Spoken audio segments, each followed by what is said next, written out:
You're watching Business Access TV. Business Access. Business Access. Business Access. Business Access. You are watching Business Access TV. Business Access TV. Serious about business. Serious about business.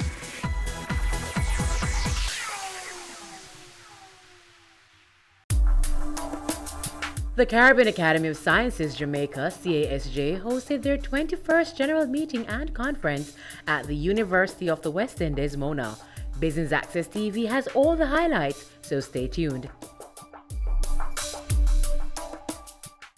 As the university goes through its 70th year, 70 years of service, 70 years of excellence, we're at the vanguard of educational excellence. And we extend heartfelt congratulations to our partners at CAS and CASJ as they commemorate their anniversaries and move forward. The theme selected by CAS this year is very befitting: science, technology, and innovation, vehicles for a knowledge-based economy. This collaboration amongst CAS, CASJ, and UWI yields an investment in science, technology, and innovation fostered by a robust research development portfolio. It is essential as a precursor to the knowledge-based economy. Science and technology, as well as innovation, has now formed a part of the university's strategic plan. As you may know, our strategic plan is based on access, alignment, and agility. Within access, AC4, which is to increase the quality, quantity, and impact of research, innovation, and publication, feeds directly into this goal.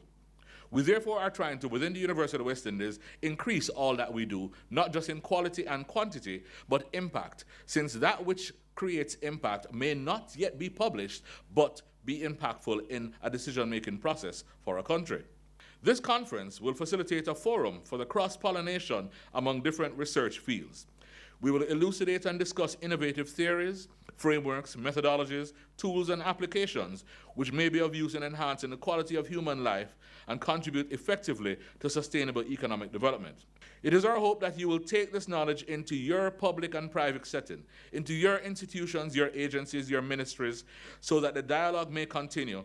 And with the University of the West Indies being at the lead, we would like to offer ourselves to be that research engine for entities who would like research and development done.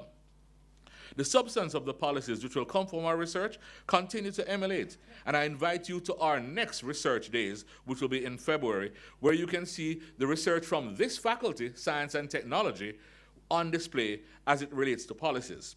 Last year we did medical sciences. This year we're doing science and technology. To all our colleagues at CAS and CASJ, I say welcome, especially those who are visiting for the first time, and look forward to a partnership which we think is essential and critical to the nexus in our regional economic venture and development. I welcome you all and look forward to a productive 4 days. As a reaffirmation of the essential right of universal access to science in the framework of the 70th anniversary of the Universal Declaration of Human Rights.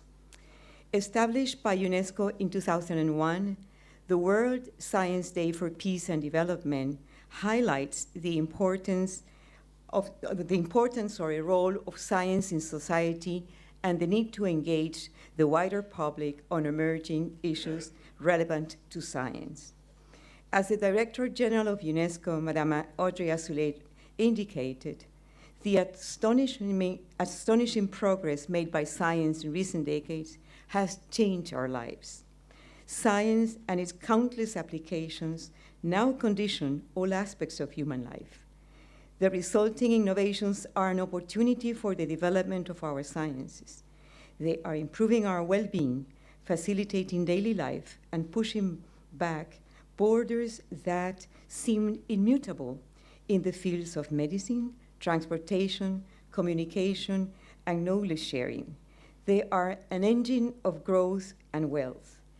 UNESCO recognizes that sciences, technology, and innovation, STI, provide key answers to build peace and bolster sustainable development, and therefore, we need more integrated science to strengthen water management, to ensure the sustainable use of the ocean, to protect ecosystems and biodiversity, to tackle climate change and disasters, and to foster innovation. This is why Sciences, Technology and Innovation, STI, stands at the heart of the 2030 Agenda for Sustainable Development and the Paris Agreement on Climate Change. In this spirit, UNESCO has developed a unique approach to promote global scientific cooperation between and within societies, combining global sustainability and local actions and knowledge with focus on gender equality. In this respect, UNESCO is pleased to support the forum designed by the Caribbean Academy of Science Jamaica chapter on cracking the code to gender disparities in creating knowledge-based economy, increasing female participation in STEM, in which the reality of gender parity in STEM with special reference to the Caribbean will be examined. On the other hand, today, as the complexity of the world's issues goes beyond the framework of a single discipline, UNESCO has made transdisciplinarity the cornerstone of its work for sustainability, building networks with multiple stakeholders, and promoting South-South and North-South-South cooperation to foster sciences, technology, and innovation, STI, for sustainable development and to encourage mutual understanding and peace.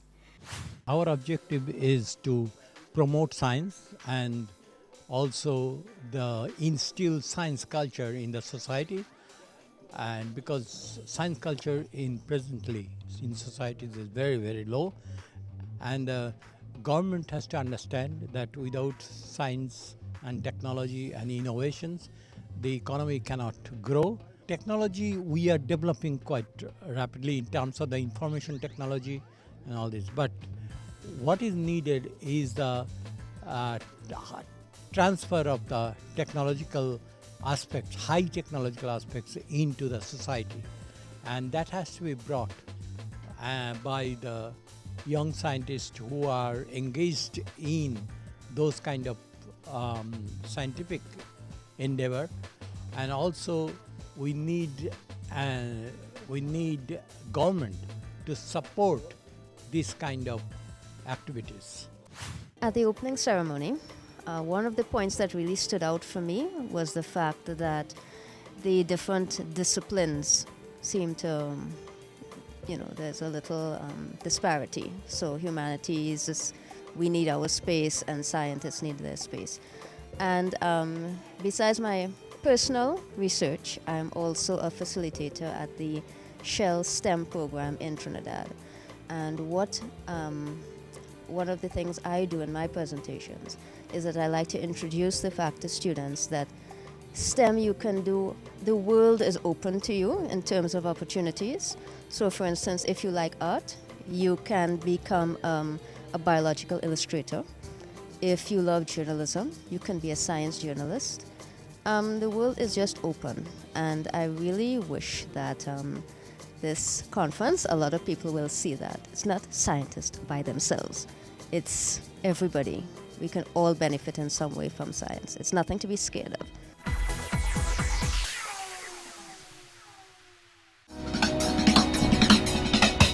Cameo brings the creative industries to life, highlighting creatives in different fields each week. Art. My life surrounds art. I breathe, I eat art. Fashion. Food. Without a customer, we're nothing but four walls. Music. Film. Cameo, only on Business Access TV. We are back with another exciting, innovative, and inspiring season. It takes a lot of stick-to-itiveness, being consistent and persistent in whatever you're doing. That's the bottom line. Business exists to add value to people's lives. And if we're not doing that, might as well we lock down the store and just call it a day. It's a season 3 of Creating Wealth, Mondays at 8 p.m. on Business Access TV. It has become a bit of a cliche to state that science and technology are key drivers of economic growth in the 21st century. Many researchers have pointed to the Industrial Revolution of the 19th century and the scientific revolution of the 20th century as setting the conditions that have given rise to today's global knowledge-based creative economy. Nowhere is the impact of science and technology on our lives more obvious than in the rapid innovations in communications and computing technologies, leading to more countries being able to participate more fully in the global economy. Today, new technologies are transforming and expanding many economies in the same way that earlier industrial and technological advances changed the course of history. Indeed, a growing percentage of wealth in the world's largest economies is created by knowledge-based industries that rely heavily on human capital and technological innovation. We are, of course, challenged by the question, what exactly is this knowledge-based economy? The World Bank and the OECD have defined it as an economy where knowledge is created, acquired, transmitted, and used effectively and creatively by organizations, enterprises, individuals, and communities to develop groundbreaking ideas and models. One example, often cited, of an economy that was rapidly transformed by an embrace of science and technology is that of South Korea. Its rapid progress in the knowledge and information revolution was attributed, to a large extent, to its widespread internet usage. The government recognized very early the need for the country to get connected to the web, and in the late 1990s invested heavily in broadband infrastructure. Privatization and deregulation in the telecom sector also led to South Korea being amongst the most wired nations in the world, with over 80% of households hooked up to broadband. Well, what of us here in the Caribbean? If we are to see any significant movement in our economic development as knowledge-based economies, a number of things will have to be addressed, including economic and institutional infrastructure, information infrastructure, and education. The government of Jamaica has recognized this and has committed to investing more in STEM education. In fact, the science, technology, engineering, and mathematics STEM programs in schools remain one of high priority for the Ministry of Education, Youth, and Information. Just by way of background, the STEM initiative was started in a formal and concerted way within the ministry in May 2014 and has continued under the current administration. The ministry established a STEM steering committee to provide oversight to the work of the STEM team, as well as the STEM technical committee that is driving the research and training component of the initiative. Under the new administration, the following have been done. Steering committee meeting would have been held in September 2016. New members invited to join the STEM committee. Just over $200 million have been budgeted to fund STEM and some non-STEM schools for the procurement of STEM-related equipment and material. The following tasks have been undertaken and are either complete or near completion. The first being a STEM concept paper has been completed and ratified by the STEM steering committee. And that, of course, sets out the thrust, the undergirding thrust of what it is that the ministry is embarked on. Secondly, work on a list of criteria for certification of STEM institutions for the academic year started in 2016 and is now about 90% complete. Thirdly, the Sydney Pagan Agricultural School, and in terms of the geography and locale, that's down in St. Elizabeth, northeast St. Elizabeth to be precise. So the Sydney Pagan Agricultural School has been transformed into a STEM academy. This was initiated in September 2014 with some 100 students at grade 7 and approximately $20 million having been spent on infrastructure to include upgrading of classrooms and laboratories. Equipment and material for the science program are being provided to enhance the project-based learning in accordance with STEM methodology. Recruitment of additional staff has been done, and extensive training of the academic and other staff members done to build their capacity. So upskilling would be an important part of this entire initiative. I am working in the area of materials chemistry, and a considerable amount of my research is about developing new materials for renewable energy technologies. I also do, again, an extensive amount of work in catalytic chemistry, that's developing new catalysts for key industrial processes. I think the area of renewable energy technologies is of key importance for the whole world, but of course for the Caribbean nations. I think, for instance, there is clearly great scope in the Caribbean for greater deployment of solar energy technologies, but maybe other energy technologies as well. We need to move away from the current dependence on fossil fuels. We need, for instance, or perhaps in particular, to attract high-quality students into the STEM field if we're going to have vigorous research community. That is a challenge. It's a challenge for the scientific community to present the work they're doing in an accessible way, particularly to young people, so that it seems an attractive area or an attractive career. It's a challenge for government as well to ensure that the facilities for high-quality STEM education are receive high priority. Your presentation was entitled Rethinking STEM, Higher Education in the 21st Century. Highlight the main points of your presentation. The main points that I made are, first of all, that today's students are facing a very different world than the ones that I grew up in. Today's STEM fields are really critical for the jobs of the future. So we need more students who are competent in science, technology, engineering, and mathematics, and who can apply their understanding of those fields to practical problems, producing new solutions to problems that humanity faces. What I stressed in my presentation is that the way we teach students is pivotal for increasing and sustaining their interest in STEM. That's important for future STEM professionals, but it's also important for the citizenry in general to understand what science and technology and engineering and mathematics are and why they're important for society. So we need to deal with education from general level all the way to the highly professional level.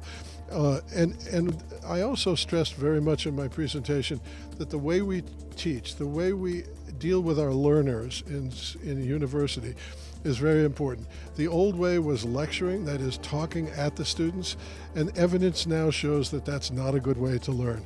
What I stress is the importance of what we call active learning. This is where students engage with each other, they discuss in real time in class the issues that are being presented to them, they learn to apply their knowledge on the spot, they learn to work in groups because that's critically important for the future. Employers want teamwork. They don't want solo workers. They want nimble, innovative thinkers, and that the way to get them is to have them talk to each other and energize each other and discover how the knowledge that they're learning can be used. Scientific research and the companion of that, which is engineering, to apply knowledge for technological advancement, this is crucially important for the economies of nations going forward into what we call the fourth industrial revolution, where data science and cyber science and electronic digital communications, all of these things that didn't exist in the 20th century are now pivotal going forward. And any country that sustains interest in those fields and equips students with the tools to be innovators, to be producers of new knowledge, that's going to fuel the economy of that country. So there's no going back. We're not going back away from this highly technological future. So we want to prepare kids to be ready for it. We're an investment management company. We're a licensed securities dealer, and we trade and invest mainly in US dollar denominated securities that trade on the global market, and mainly fixed income securities, bonds, and so on. Those are the main products that we offer for our clients. And our clients are mainly people looking for medium to long-term investments that will retain their value and give them a good return. It's really great to bring scientists together here in Jamaica from all across the Caribbean and to spend 3 or 4 days exchanging ideas, papers, etc. We're very happy. We have a very good relationship with the university. We are the investment house of choice for the discerning investors, the people who are looking for medium to long-term returns, people investing for their pensions, any sort of medium to long-term investment. We think we offer very good products and services in that regard. It's season 12, and Wealth Magazine Business Access is here to keep you business savvy. With an impressive mix of some of Jamaica's most inspiring business moguls, we continue to keep Jamaica informed, empowered, and ready to dominate. Tune in Sundays at 5 p.m. only on BATV. You're watching Business Access. Business Access. Business Access. Business Access TV. Serious about business.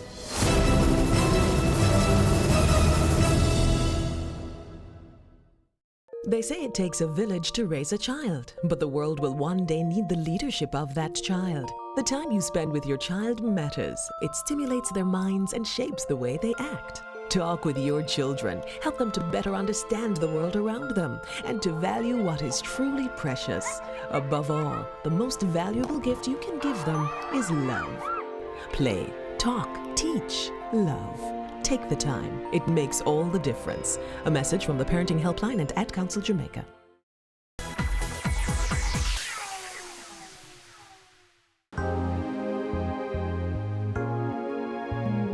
So we're here with Kiara Cosmetics, a wellness and beauty company that specializes in all natural products that are designed to enhance your beauty naturally. And we utilize Jamaican materials, indigenous Jamaican plant extracts and essential oils to bring out that key properties that will give you what you need to help take care of your skin, hair, and nails. So Kiara Cosmetics, we formulate unique products, and our products are really geared towards our population, because what you find on our markets is flooded with imported products that we're developing European markets or with persons with different physiological profile than we have. So Kiara Cosmetics products are specially designed, expertly formulated, taking all these things in mind. So when you utilize your products, you actually get the benefits that you wanted and what the products were intended for. Cosmetics is a science. It's a very intense science. As a matter of fact, it's a very specialized area that you have to study and be trained in. When you know your ingredients, know how they function, and not just how they function as individual ingredients, but in combination with each other, is very essential, and that's what science does when you're talking about cosmetic chemistry. So the response has been good, especially from the audience as well. A lot of persons coming in and having that confidence, knowing that the products were developed by a chemist.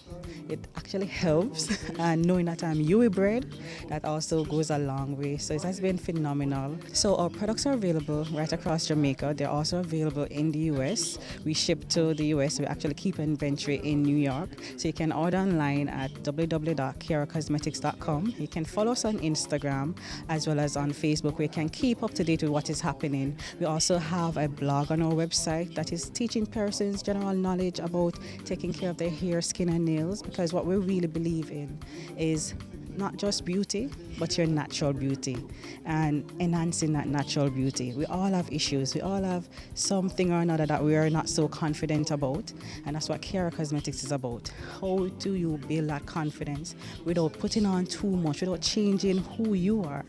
So what we're doing is enhancing your natural beauty.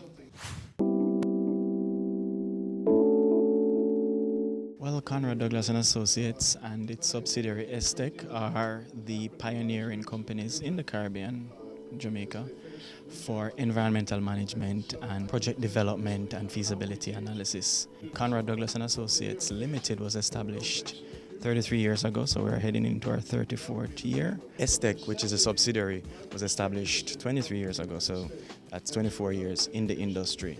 We have done significant work in Jamaica in all industries, tourism, bauxite, and we have also worked internationally in a number of industries within the Caribbean also, so our experience is very international.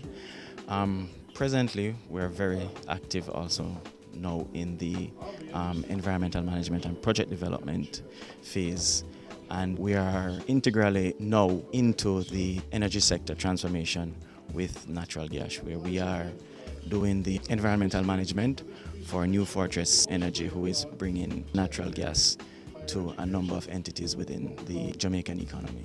So this speaks very well for the industry, because it now opens up these companies to the need for significant and proper environmental management and planning to ensure that we in Jamaica are protecting our natural resources while we advance the economy. And it can be done, and that is what we have been doing for the last 34 years. We have been developing projects, implementing them, and ensuring that the environment is protected.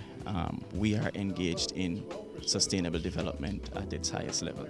CAS is the Caribbean Academy of Sciences, and now we are premier sponsors for this event. And it is a very good partnership because we are in the business of science and technology and information. And this year's theme of using science and technology as a vehicle for development is well within our mantra and our, what we believe should be the guiding vehicle for development: science, technology, and information.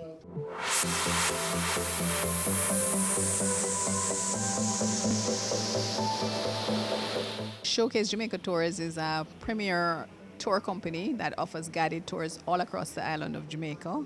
We pride ourselves in the quality of our tour guides. People spend a lot of money to come to Jamaica, so we want to know they get value for their money. They feel at the end of the tour that they have really got value for the money that they have spent.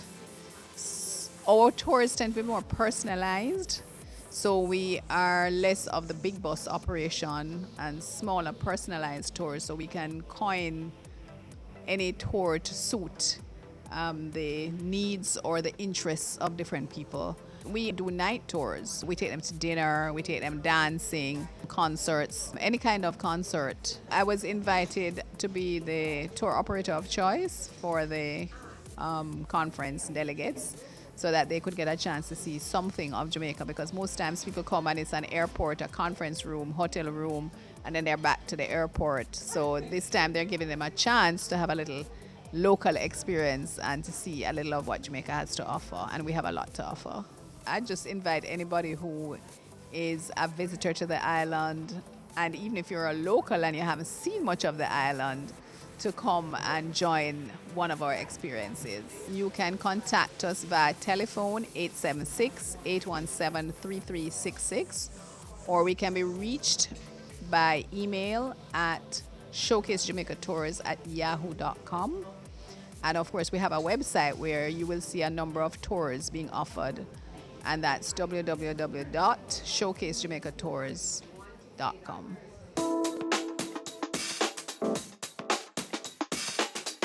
That was CASJ's 21st General Meeting and Conference held at the UWI Mona. Thanks for tuning in to Business Access TV, serious about business.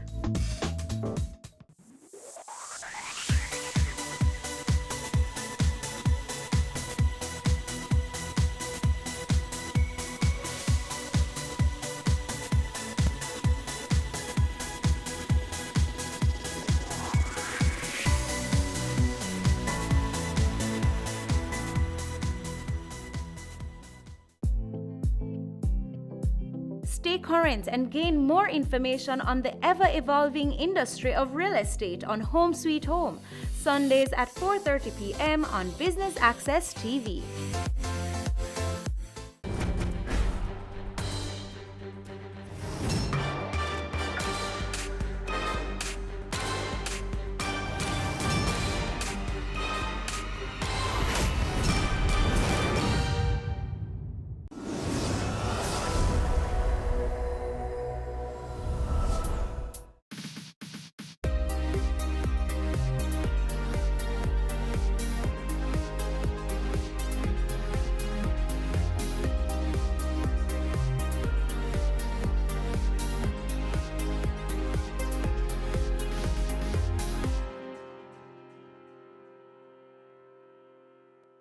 It's the official start of a new school year. Whether you're starting at the infant, primary, secondary, or tertiary level, we here at the JIS wish you a productive year. Remember, your attitude determines your altitude, so be sure to have an open mind to receive your lessons. Study without procrastination, and most of all, don't be too hard on yourself. School is an environment of triumphs, trials, and errors. So just stick to it, and you will achieve your goals. All the best. Stand up and get in the race. I can become the master of my destiny. Step up your stride, make we work like a harder. Do it like Veronica, Bolt and a Sapa. We can rise above the challenges and shine. Was with passion in your heart. Make a plan and stop all the idling. You think I saw? We reach a the aging. I can, you can. Like our Olympians, every Jamaican can.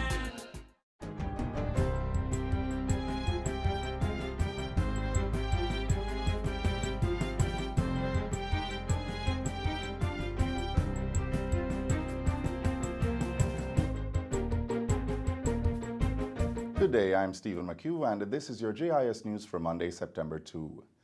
Prime Minister Andrew Holness broke ground on Friday for 110 single-story, two-bedroom duplex units at the Twickenham Glades housing development in St. Catherine.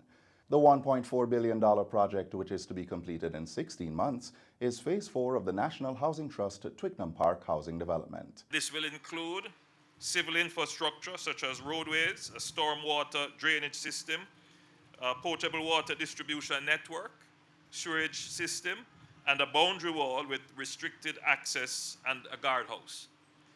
There will be areas earmarked for open space and other such amenities, including multi-purpose courts, a community center, and all of this is done to foster a closely knit community. Twickenham Glades will add to the over 4,000 housing solutions that have been developed and delivered in St. Catherine since 2017.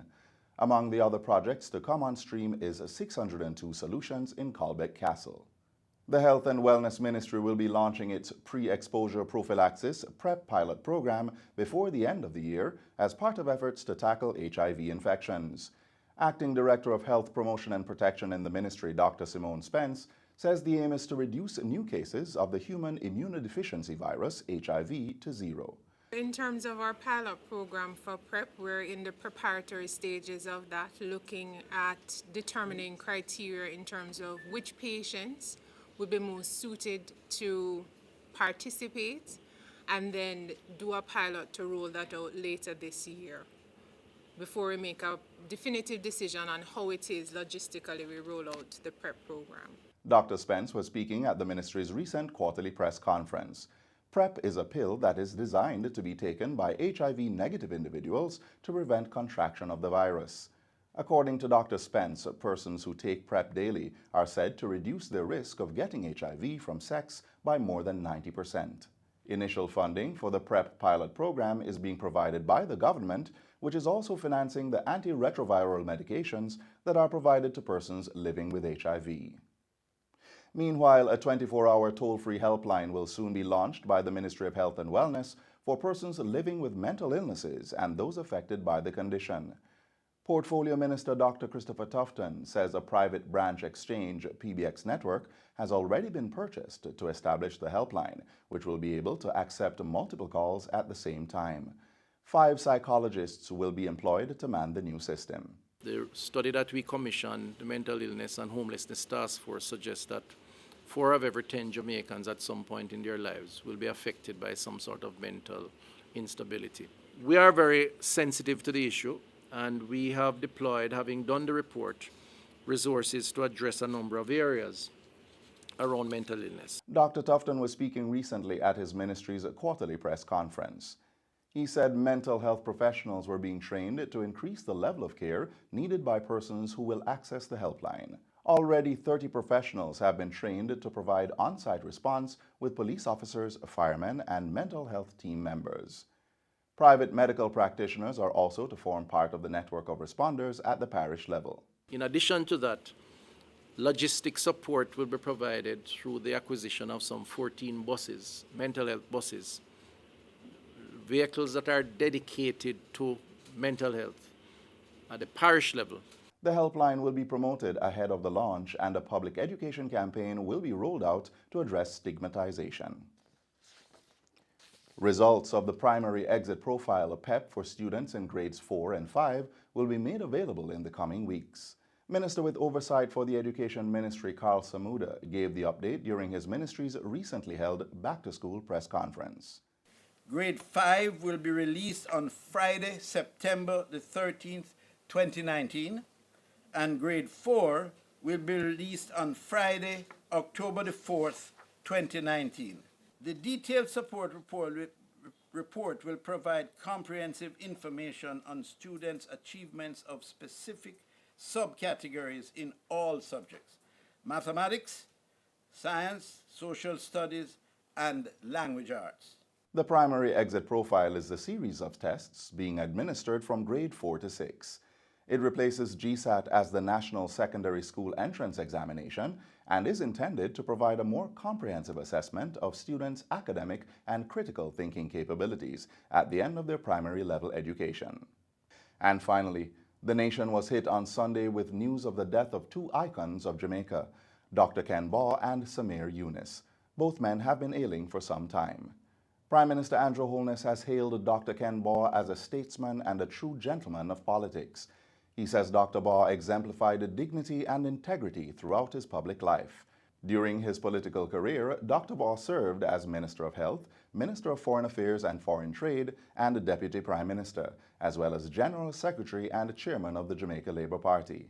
He also served as a Senator and a Member of Parliament for Northwest St. James and then West Central St. Catherine until his retirement in 2016. Leader of the opposition, Dr. Peter Phillips, says Dr. Baugh gave many years of faithful service to the country as a surgeon and also in politics and ministerial service. In paying tribute, he remarked that the nation has lost a true and dedicated son. As for Samir Yunus, he was recognized by both leaders as a nation builder. Prime Minister Andrew Holness called Yunus one of our great developers of industry. Dr. Phillips praised him for his dedication to public service. Samir Yunus served as president of the Jamaica Chamber of Commerce from 1986 to 1991 and as president of the Jamaica Manufacturers Association from 1996 to 2000. And that's it for JIS News Today. I'm Stephen McHugh. Thanks for watching.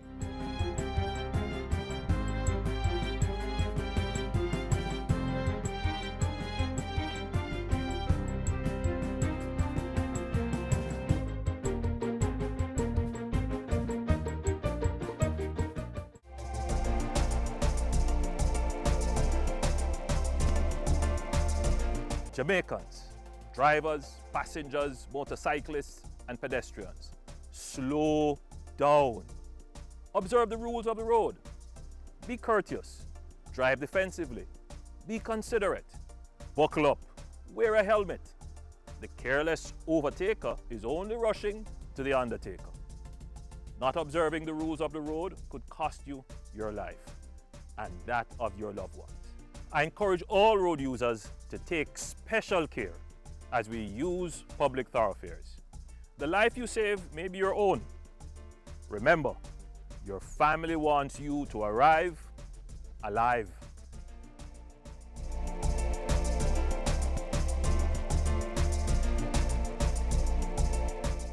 It's back to school for most, and with it comes increased traffic on the roads. Though it can be difficult to readjust to the early morning routine, we don't want you to forget these simple road courtesies.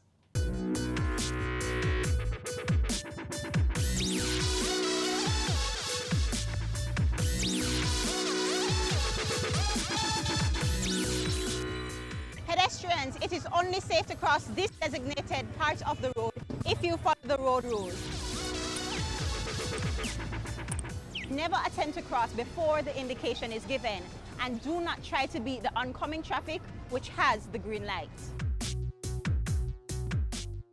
You have overhead bridges, and overhead bridges are safe areas that are provided for pedestrians to cross. What we are seeing are pedestrians dashing across dual carriageways and then leaping over concrete medians.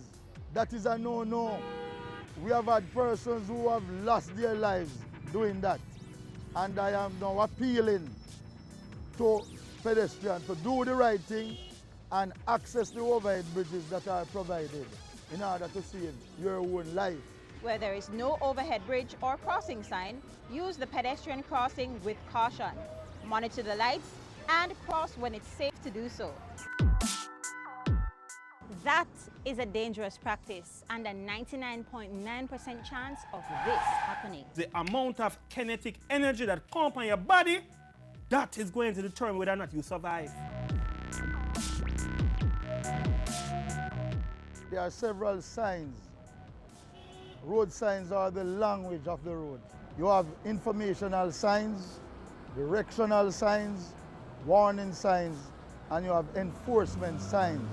Enforcement signs are erected upright or those that are drawn on the road surface. For example, you have stop sign, one-way sign, and it points in the direction where the one-way is.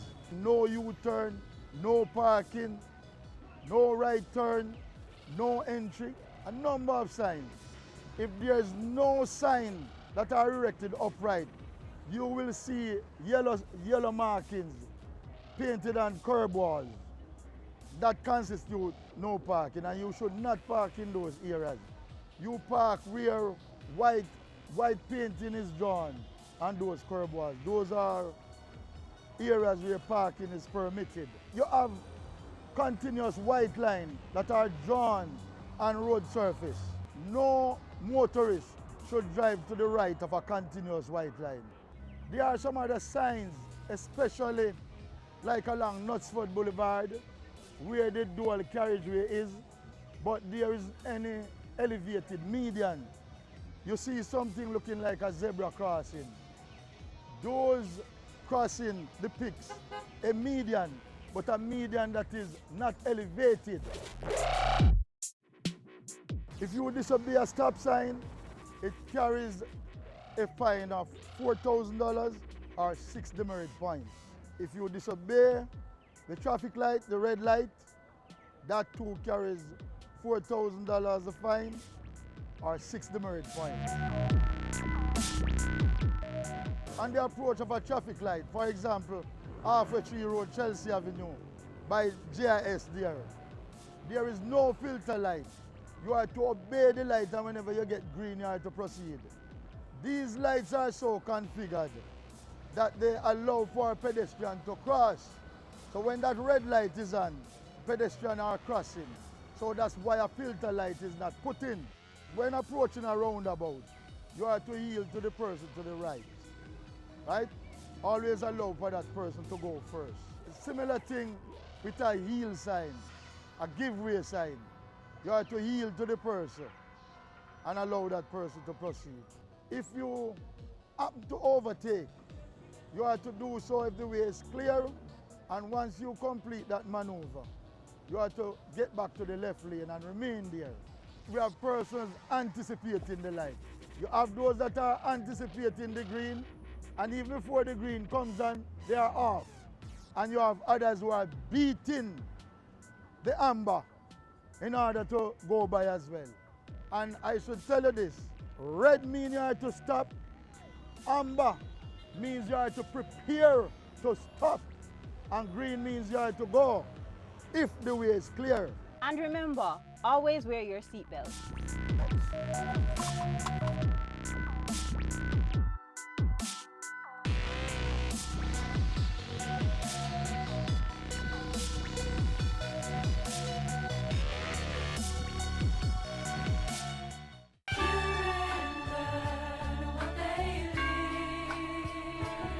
Be an active participant in your child's life. Spend time with your child. No phones, no television, no distractions, just the two of you.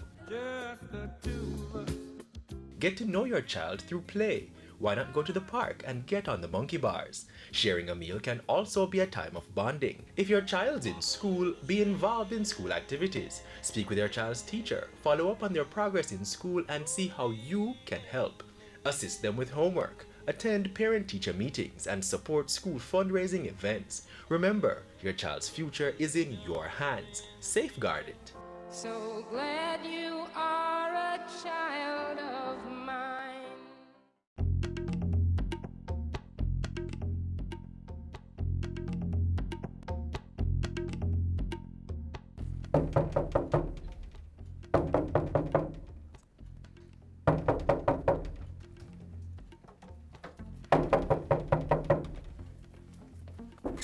Anna, why you knocking down my door? What is it? Jackie, I don't know what to do.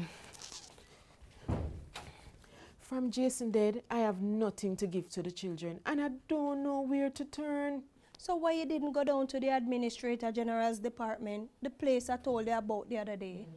Lord Jackie, me know you try to help me, you know, but remember say me and Jason never did marry, you know.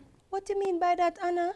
The law say if a single man and a single woman live together as husband and wife for 5 years and more immediately before death, then he or she is considered a spouse. Really? That mean me can't get something then? Cause boy, it rough, you know. Yes, man, just go down there, tell them about the case, that Jason died, leaving no will, house, and children under 18 years. Go down there and see what them can do for you. A true you're talking, Jackie. Where you say the place there again? Down a waterfront, man. 12 Ocean Boulevard. Go down there, talk to them, and see if them can help you. Okay, I'm going down there right now.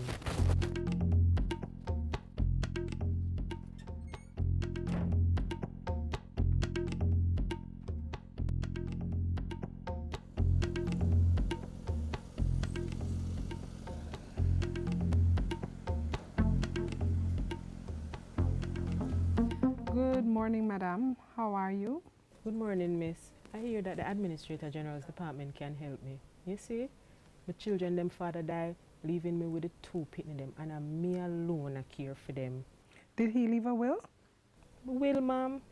After Jason never ready for dead, I come from work and drop down dead. My friend tell me say under the law, I'm considered a spouse. By the way, who is a spouse? Under the Interstates, Estates and Property Charges Act, a spouse is a single man and woman living together as husband and wife for 5 years or more. By living together, the two persons should not have been separated at any time during the 5 years immediately before death. A surviving spouse includes a person who is legally married, that is, he or she went in front of a pastor and took the vow of marriage.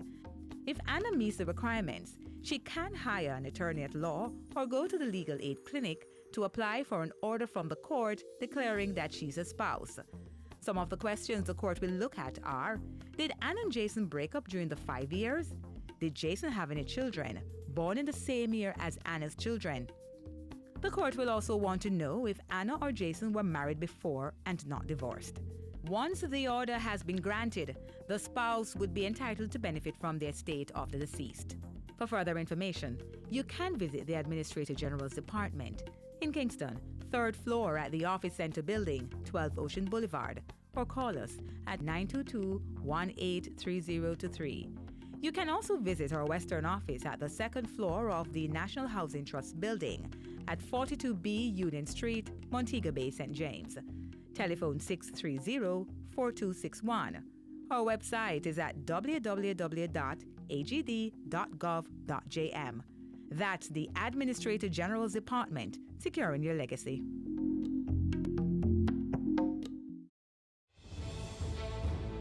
Water is precious. So we encourage everyone to practice the 4 R's of water conservation. Always remember to reduce your use of water wherever possible. Replace water wasting devices with water savings devices. Reuse water wherever possible. And wherever leaks are found, please repair them and repair them quickly. Don't delay. Practice the 4 R's of water conservation today.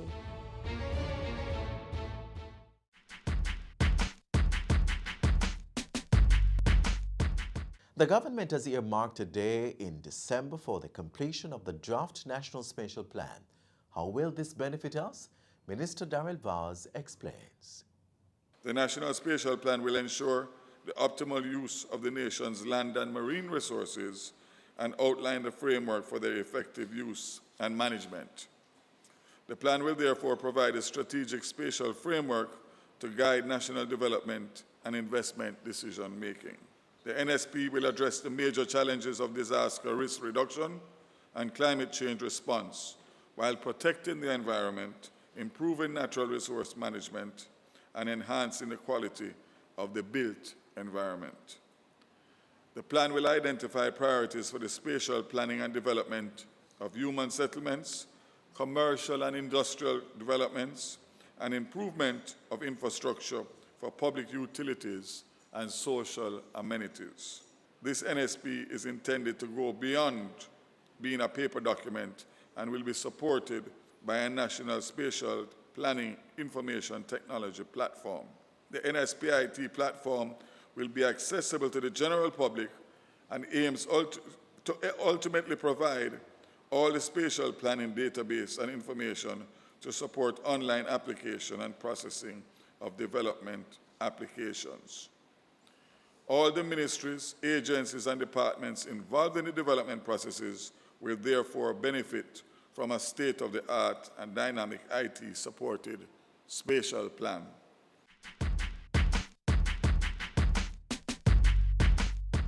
There's a sort of purposeful selection of the sequence in these human movements. The symbolic significance of hands massaging the air and feet beating to the vibrations of songs. They're focused, energized, ready, and raring to go. If you think about it, they are just like you and I. Well, of course, that's if you can dance. But one thing might be different. I've been there for 23 years, and I've been dancing for 10 years. I've been there for 21 years, and I've been dancing for 14 years. So I've been hard of hearing ever since I was born until now. And I've been dancing for 16 years.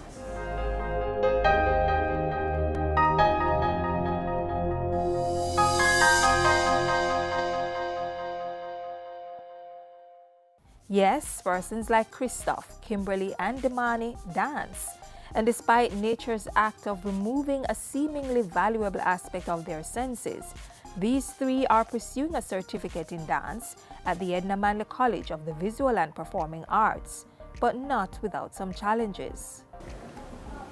Well, my experience here, at first, when the three of us just arrived, were a bit awkward in terms of communicating, but then we were able to learn from each other, learning from the hearing students, and we were able to we had issues as well with the rhythm, keeping up with the rhythm at all times, but then we were eventually able to catch up and we started to improve gradually. So for me, my main issue is timing. So I try to work along closely with the other students in the class and the teacher as well, and then eventually I'm able to catch up with the timing in terms of the music. So my challenge during class, it's really to ensure that my body is moving with the timing and the music. Deaf dancers do move on the beat and in one accord with the rhythm. But the surprising element in this for most persons is just how are they able to, or even why did they choose dance? I hear a little of the music and I can feel the vibration on the floor as well. So it's not that bad for me.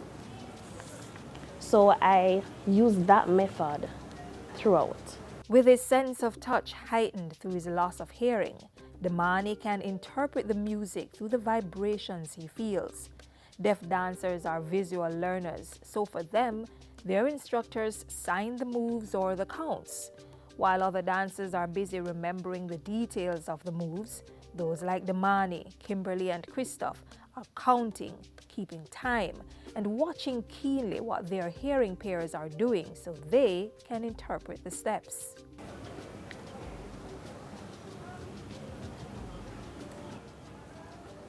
So I chose to study dancing because dancing is my life. It's my passion ever since. So I want to learn more and more about dancing. I don't want to give up. I don't want to stop. I want to continue.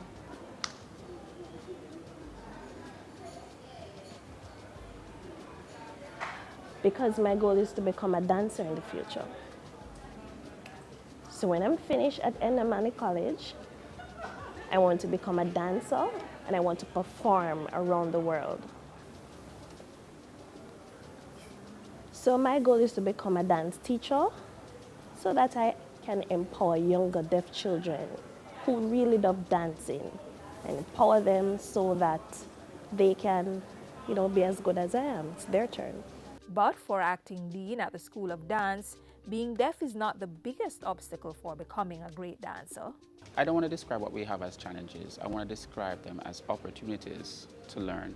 What fundamental to dance is the ability to demonstrate and for the dancer to use their eyes and observe and learn the experience in a visual way and then demonstrate what it is that they have been taught. I think one of the interesting things about the deaf students is that their other senses are heightened.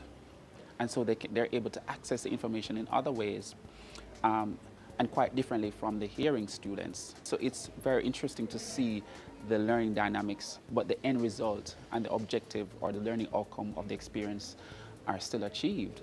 And we're very happy about that because ultimately we want them to succeed. And while for the school it is the first time opening its gates to persons like Christoph, Kimberly and Damani to study dance, they're eager to receive the information and we're inspired by this drive to learn and to succeed. So even though we have an interpreter, the interpreter is also learning from the experience because we have interpreters who have never been in a school environment like this where dance is concerned. So they're also learning new language. It somehow feels as though they've brought more to us. For many of the deaf community, the fear of fitting in lingers. But for Christoph, Kimberly and Damani, dancing is passion-driven and determination-ruled. Well, I hope that what we've done here at the Endermani College in terms of opening our doors to 3 deaf students will encourage others and inspire them to go after their dreams.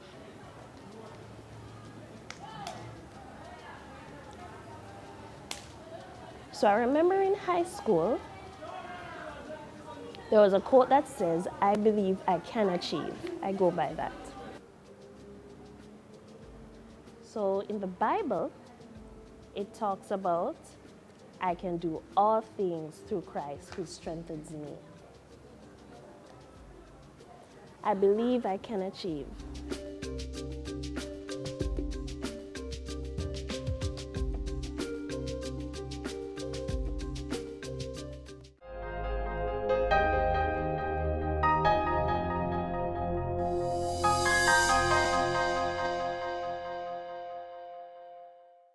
And that's all we have for you today on Jamaica Magazine, but be sure to join us tomorrow around about the same time for more information you can use.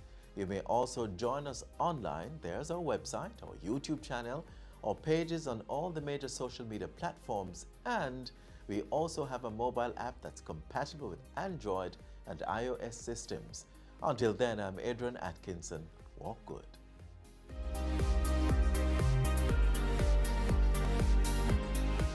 This has been a production of the Jamaica Information Service, the voice of Jamaica. It's season 12, and Wealth Magazine Business Access is here to keep you business savvy. With an impressive mix of some of Jamaica's most inspiring business moguls, we continue to keep Jamaica informed, empowered, and ready to dominate. Tune in Sundays at 5 p.m. only on BATV. You're watching Business Access. Business Access. Business Access. Business Access TV. Serious about business.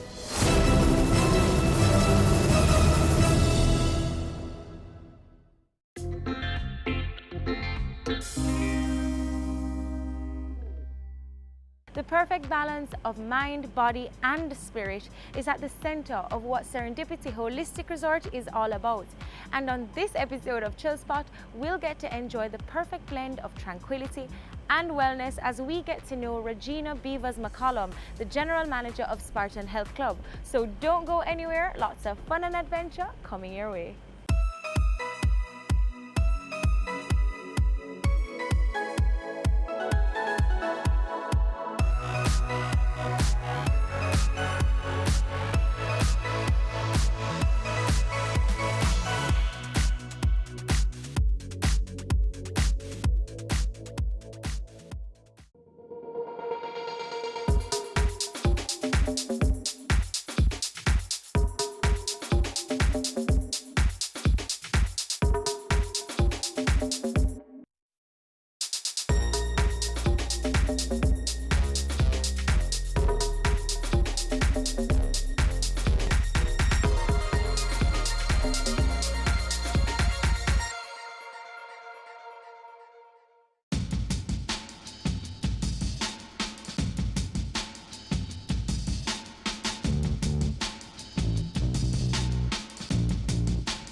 Hi, Regina. Hey, Candy.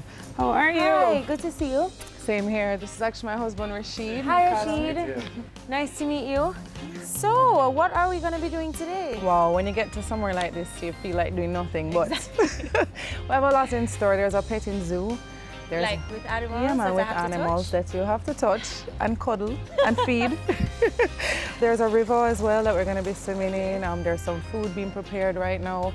I really come here and chill, but I like that there's a variety, you know? Well, so far just walking down here, this property is exquisite. I agree. So I'd really like to tour this property and see what it's all about. Let's do it. Let's go.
All right, so what I wanted to talk to you about was your professional side. So serious business. Exactly. Your role at Spartan as general manager.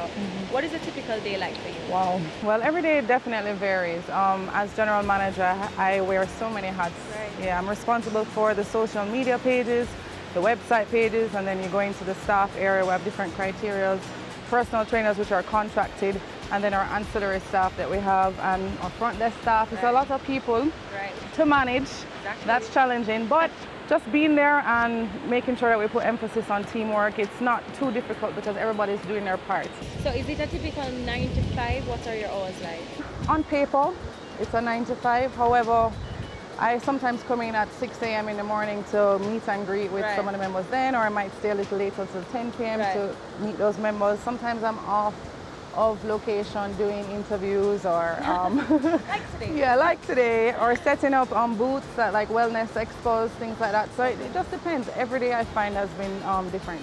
I know you mentioned, working with so many different people can be a challenge, but what other challenges do you face in your day-to-day? Running a gym, people might think it's something simple. It's a gym, workout. It's very important that the members, from their walk into the front door, have the ultimate exercise experience.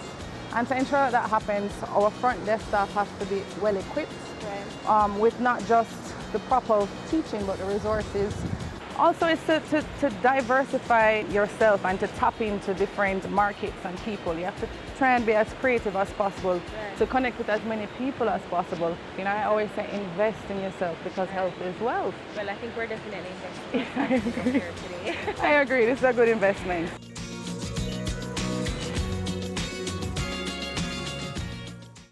Your professional journey did not begin at Spartan, so talk to us about that. You know what's interesting is that I won the Miss Jamaica Roulette 2001 when I was 17. That's when I was introduced. 2001, Candy, I'm a big woman now.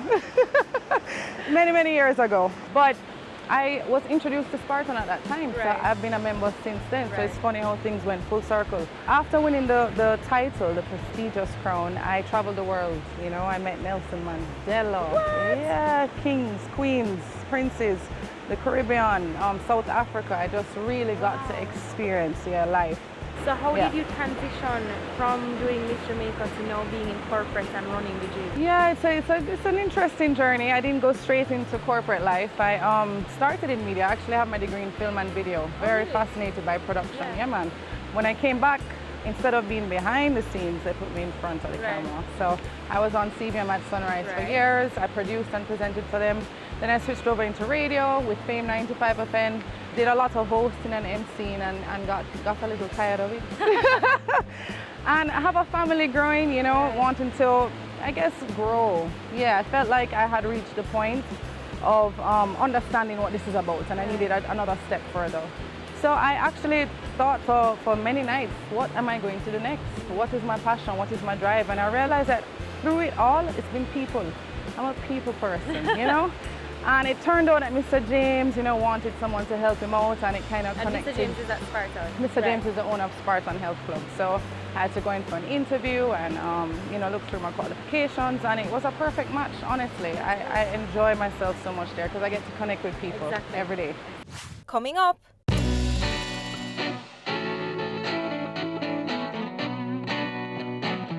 Challenges are opportunities. When something knocks you down, when you get to an obstacle, it really is giving you that opportunity to learn and to grow. If it's too easy, something is wrong. You need those challenges to get you to your optimum level.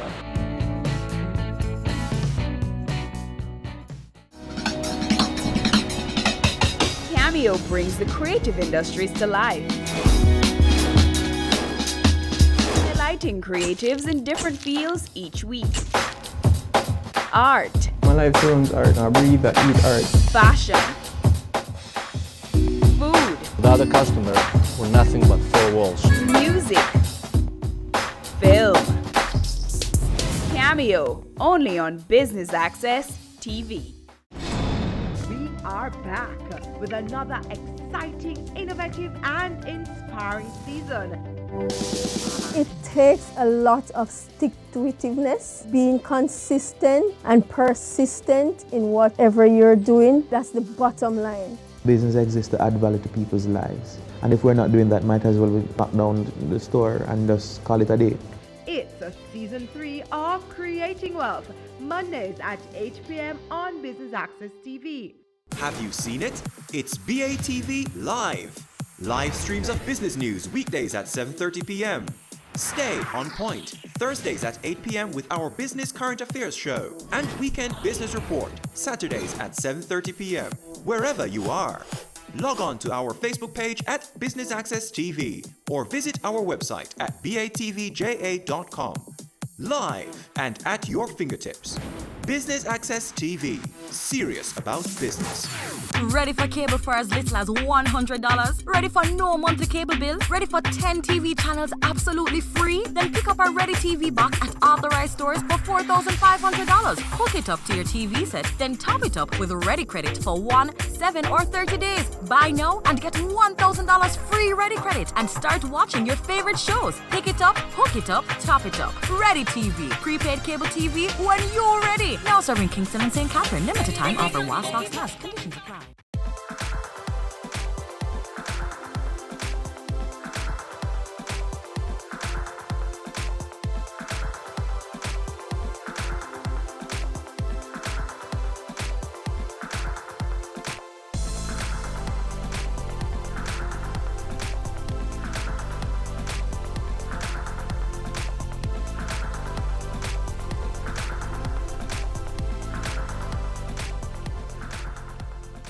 drives you to be a successful young professional? Wow, I don't think I'm not young.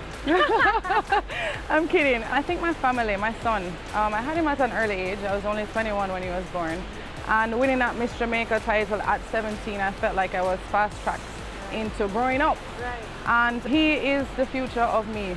And I have to ensure that he has the right life and the right future and the right possibilities. So that pushes me on a daily basis. Because sometimes I don't feel like doing nothing, you know. Sometimes I just want to come up here and waste a day or two, but he's definitely my motivation. And Sparkson isn't the only thing that you do. You also have that camp, that's expressions through creativity. Yes, you're right. Tell us about It's the ETC, the acronym is Expression Through Creativity, and it's all about creating expression through a creative outlet through children, and we found that it actually works best at at-risk youths. We introduce them to different outlets to express themselves. It's been very successful so far. I've seen girls who don't speak at all bloom and blossom. And so when you say outlets, like what kind of outlets? Like well, drawing, dance, yes, okay. dance, culinary arts, music, yeah, all kind of expression. And we also incorporate a psychological aspect. It works. So there is a science behind it as well. There's a science behind the madness. Yeah, beautiful. it's beautiful.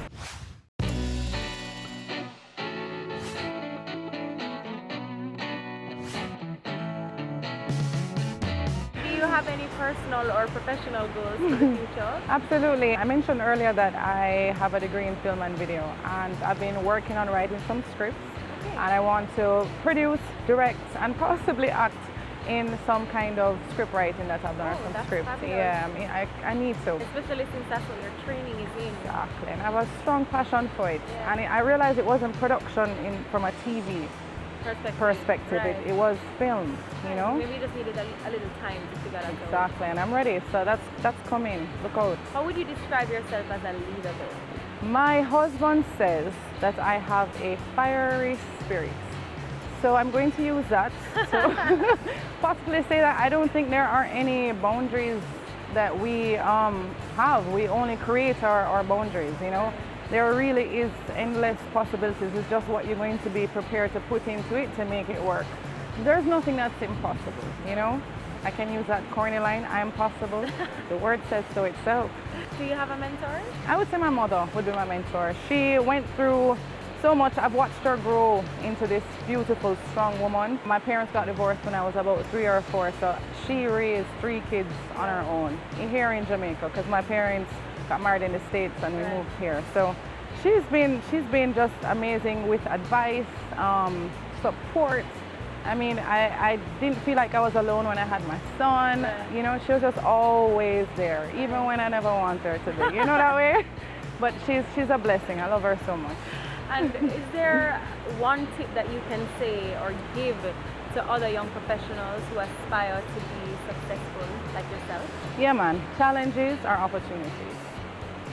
When something knocks you down, when you get to an obstacle, it really is giving you that opportunity to learn and to grow. Right. So welcome a challenge. That is what's going to put you to the highest place.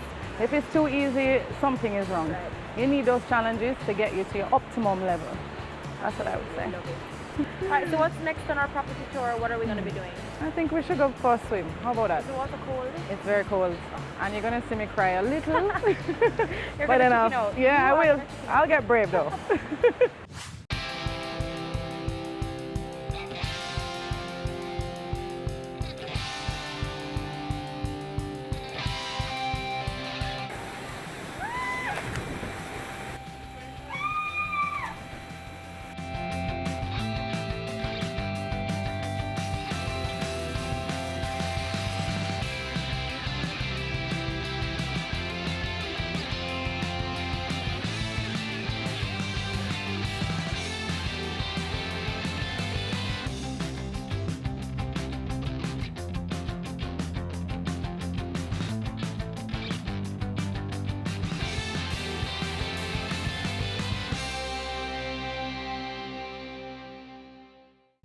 Coming up, how do you do this blended family thing? Like, is that easy for you to do? All right, the way I look at it is that my child has one more person to love him. I think that when you have kids, you will realize that they are the reason, they are the point of your reference. Right. And how does this affect your child? You can't think of yourself anymore.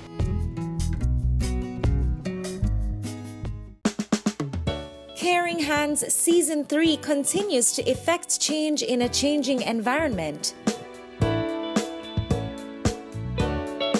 Many of us were raised by grandmothers, right? So, I mean, we know the wisdom that these people have. Going beyond business. The little leaders of today are our leaders of tomorrow. And with the proper education, we'll have very good leadership coming from that. That's Season 3 of Caring Hands, creating change and shaping lives, every Sunday at 5:30 p.m. on Business Access TV. Career Moves has always explored interesting careers, highlighting all you may not have known about them. This season is no different. Coming back to Jamaica, everyone's like, Fizzy what? Fizzy who? When you find a bright boy or girl in the class and people say, what are you going to be? The parents will say, you have to go be a doctor, you have to go be a lawyer. Nobody says you have to go be a politician. Let me see your hands! Tune in Tuesdays at 8 p.m. on Business Access TV. They say it takes a village to raise a child, but the world will one day need the leadership of that child. The time you spend with your child matters. It stimulates their minds and shapes the way they act. Talk with your children. Help them to better understand the world around them and to value what is truly precious. Above all, the most valuable gift you can give them is love. Play, talk, teach, love. Take the time. It makes all the difference. A message from the Parenting Helpline and Ad Council Jamaica. Your business matters. Business Access TV offers you the most innovative and effective advertising solution for your business, specializing in B2B sales, cost-effective solutions, the customers you want, the repetition you need. No matter the size and nature of your company, your business matters. Call us at 876-618-2870 or email us at sales@batvja.com. Business Access TV, serious about business.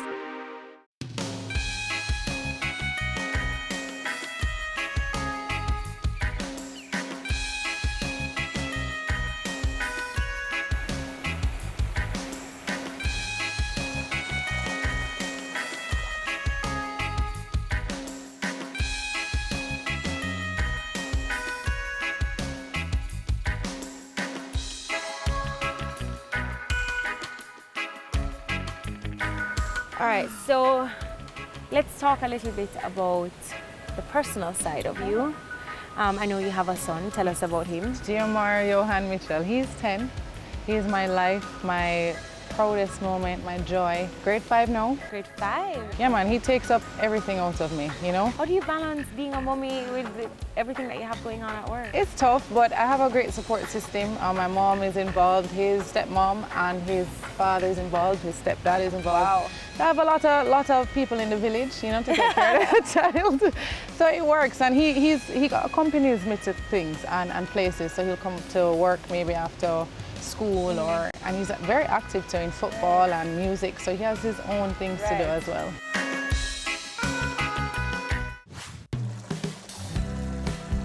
Speaking of children, you as a child, how were you raised? Wow, I was a tomboy. That's hard for me to believe. No, seriously, I grew up with all brothers and all cousins that were males. Okay. So I had to be. If I wanted to have any fun in life, nobody was going to play Barbie with me. I had to learn how to climb trees, and we used to ride bicycles, just have a great time as kids. When I think of my childhood, I have fond memories. I went to Queen's Prep and then Hopefield Prep and then ended up at Andrews High, and my parents... Yeah, it's a good school. Yeah, man. Went to Andrews, ended up at Hillel. But remember, I mentioned earlier, my parents are divorced. So when I was about 13 or 14, I attempted to live with my dad. So I moved out of the country. So a year later, I came back, and that's why I ended up at Hillel Academy, which is a fantastic school as well.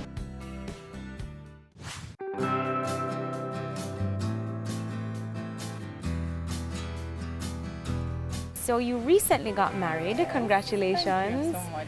Talk to us about the wedding. What was it like? The wedding was in my mother's backyard. It was just sweet, intimate, just the closest friends and family. It was more like a dinner and ceremony kind of vibe. I loved it because we focused a lot on that ceremony and being with our family and friends than this wedding. Right. You know, Rashid's mom, Auntie Jan, said it the best. She said, sometimes people forget that they're planning a ceremony and not a wedding. Right. You know, Right. we focus too much on the glamour, details, which can be stressful, and I mean, to each his own. Right. Yeah, to each his own, definitely. But I don't really have too much energy for all of glitz that. and glamour. Was there anything about your partner in specific that made you know that yes, he's the one? It is tough, you know, because I want to say there are so many things, because when you realize that somebody is going to be that partner for the rest of your life, it's a compilation of expectations and ideas and morals and values and everything that you have. So it's hard to pick one moment. It's almost as if we were on a journey together and we realized that we wanted the same journey. And in the earlier days, we were on the beach, we went on a little date, and we were lying in the sun and stuff, and he grabbed a stone, and I just felt it in my hand. I was like, what's this? And he said, it's a symbol of our journey, of our love. It's a rock, it's strength. Keep it. And I kept it. To this day, Well, on our wedding day, we buried it in my mother's backyard. Oh. He's like, let's set it free. He's sweet like that. Yeah, he's very sweet. That's very and cute. yeah, and mystical and spiritual, and yeah, he's a great partner. I love him so much.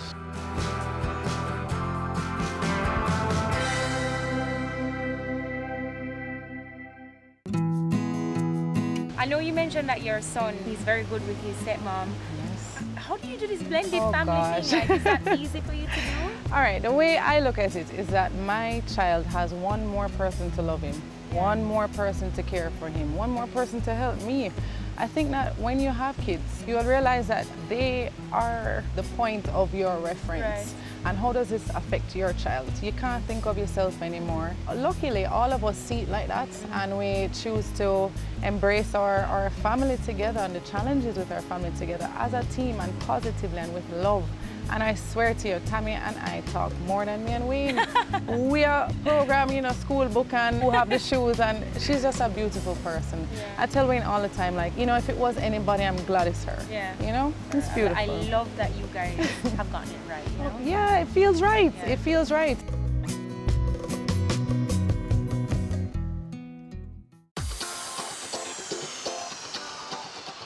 I mean, Regina, I must say you really come off as a very confident young woman. Did your experience in Miss Jamaica have anything to do with that? I would say that the Miss Jamaica World Pageant is something that every young lady should go through, because it does give you skills. It puts you in situations and gives you that experience to handle yourself better. Right. Absolutely. It's not about winning. This is what I always tell young girls when they ask me something similar, that you don't want to win, actually. Winning's the hard part. You want to get that experience. Right. And it definitely, I mean, we went through so much training, it changed your life, right? Absolutely. Very helpful. Yeah, very helpful to give you those skills needed just to polish you off to get ready for the world. How did it really impact you winning? I had just turned 17, so it forced me to grow up. Right. Immediately, I had the weight of Jamaica on my shoulders. Exactly. I had to realize that everything I did was going to be representative of my country, which is a great honor, and a privilege, but it comes with responsibility. Right. So I feel like it allowed me to mature, and to mature with support and grace. Right. I wouldn't say I regret it for the world, It's made me who I am.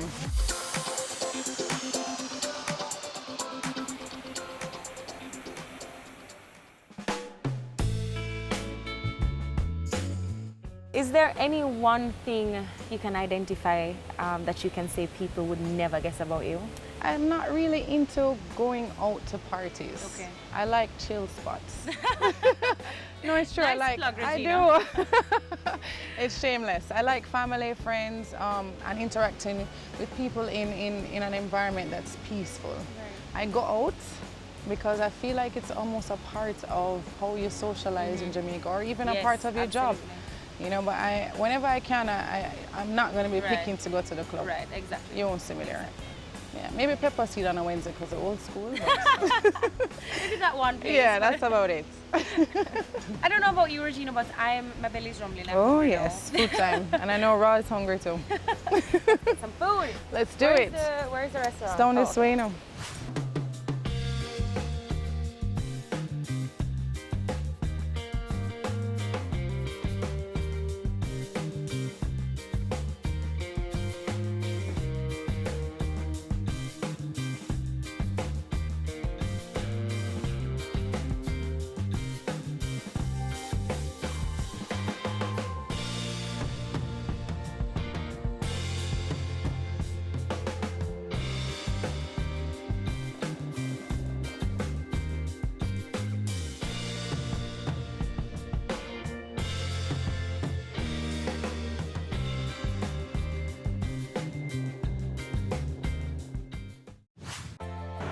Well, Regina, thank you so much for sharing your chill spot with us today. I really enjoyed, I think, being at peace and being up here and just enjoying this kind of atmosphere. So thank you very much.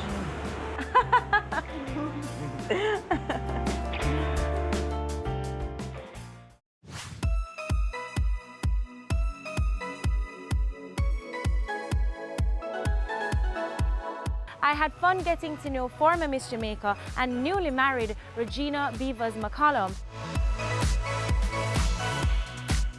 And after spending the day at Serendipity Holistic Resort, I'm feeling relaxed, recharged, and ready to take on whatever comes next. So until next Friday, I'm Candy for Chill Spot. Bye! Are we going to say we're hungry now? Or we're pretending? No, you don't worry. You don't worry. You make it very clear. All right. You want a carrot? Okay, he's moving. Let's put it back here. I'm not afraid. It's really got to experience your life. And by the time I was about 19 or 20, I felt as if the bug's getting you. Yeah, he came in my armpit. I think he's in my shirt. The bug was in my armpit. And that's going to be a blooper. I just know it. It's in my armpit.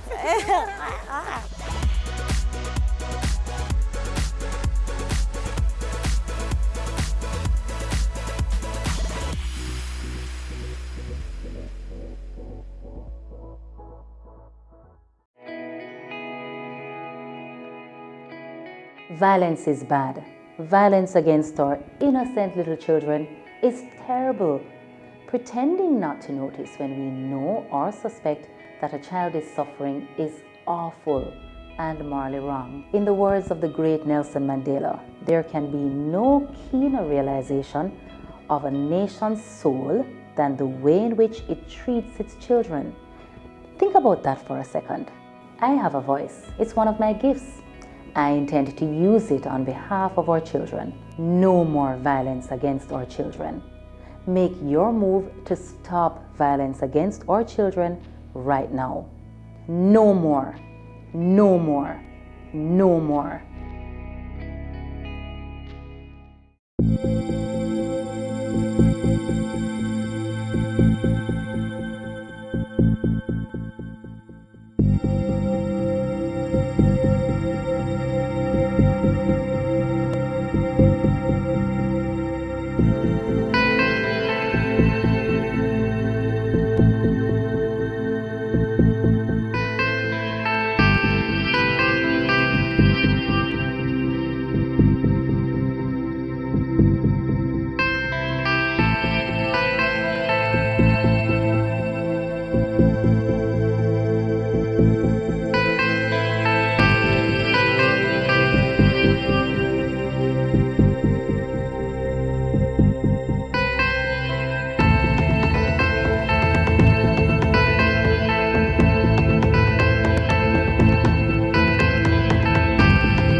You're watching Business Access TV. Business Access. Business Access. Business Access. Business Access. You are watching Business Access TV. Business Access TV. Serious about business. Serious about business.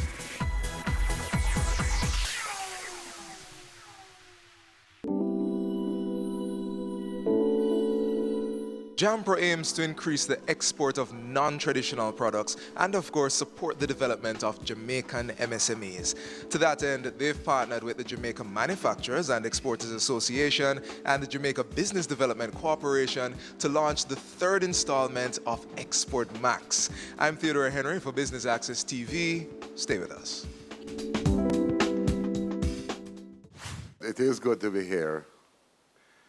And it's a pleasure joining you for the launch of the third iteration of this program.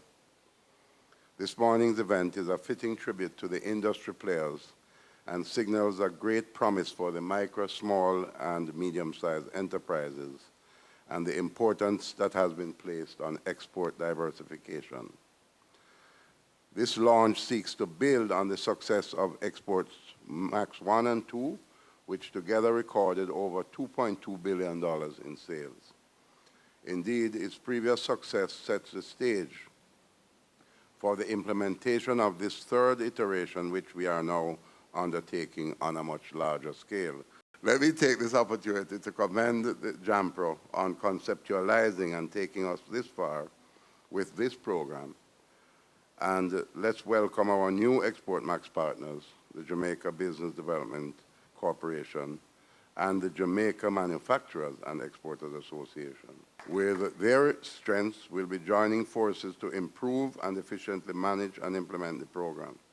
And I'd like to thank our sponsors and future participants.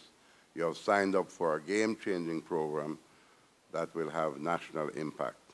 Jamaica has strong export potential and growing export capacity.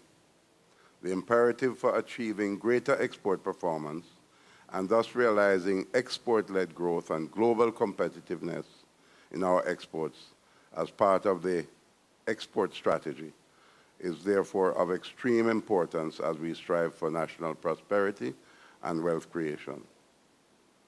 In the globalized economy, it is critical that Jamaica becomes highly organized in order to be fully integrated into the world economy in a manner that allows us to elevate our position on the global value chain and supply chains.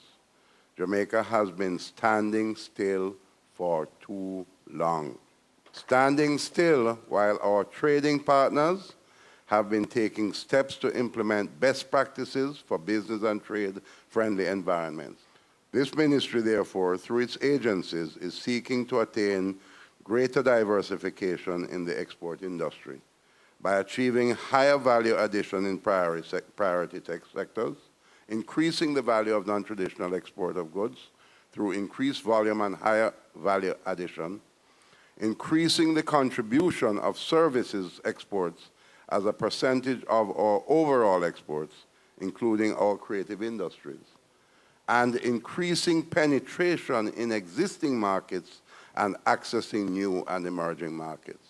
Let me add to that the specifics, some specifics which I want you to implant in your minds. There are three distinct underdeveloped markets.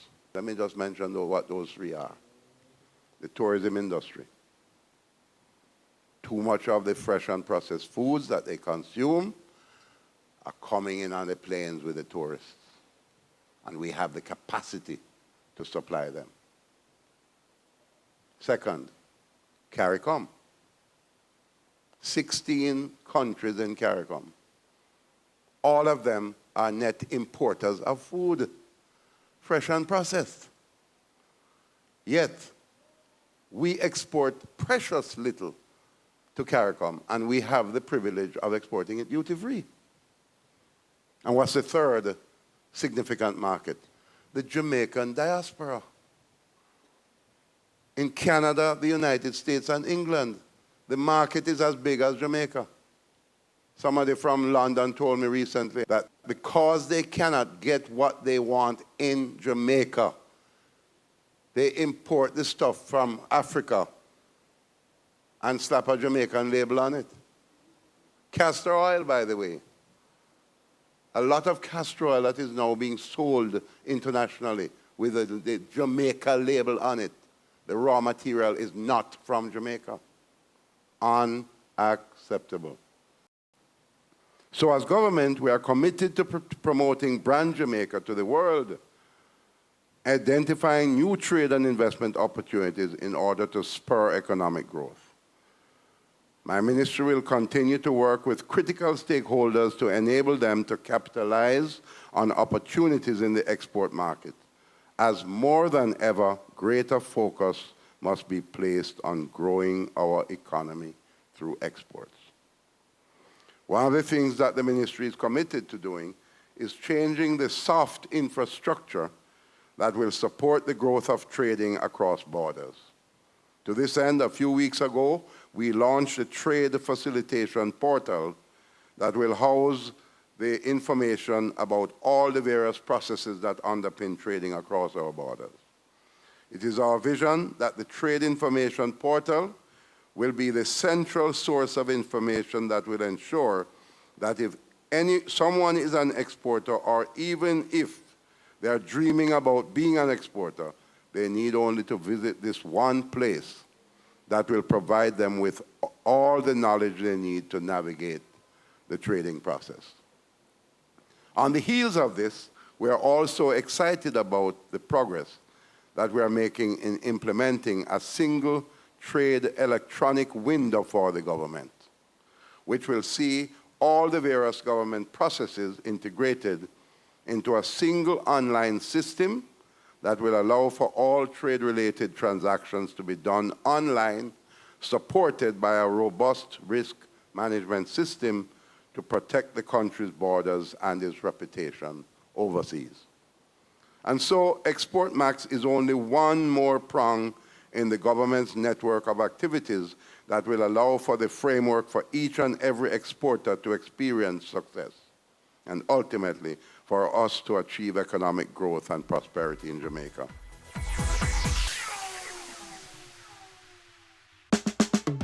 Caring Hands Season 3 continues to effect change in a changing environment. Many of us were raised by grandmothers, right? So, I mean, we know the wisdom that these people have. Going beyond business. The little leaders of today are our leaders of tomorrow. And with the proper education, we'll have very good leadership coming from that. That's Season 3 of Caring Hands, creating change and shaping lives, every Sunday at 5:30 p.m. on Business Access TV. Sundays at 4:30 p.m. It's all about Home Sweet Home. Get your half-hour dose of the business of real estate, from laws and concepts to reality, building, buying, or renting. Or what about trends in decor or renovations? Home Sweet Home will keep you up to date.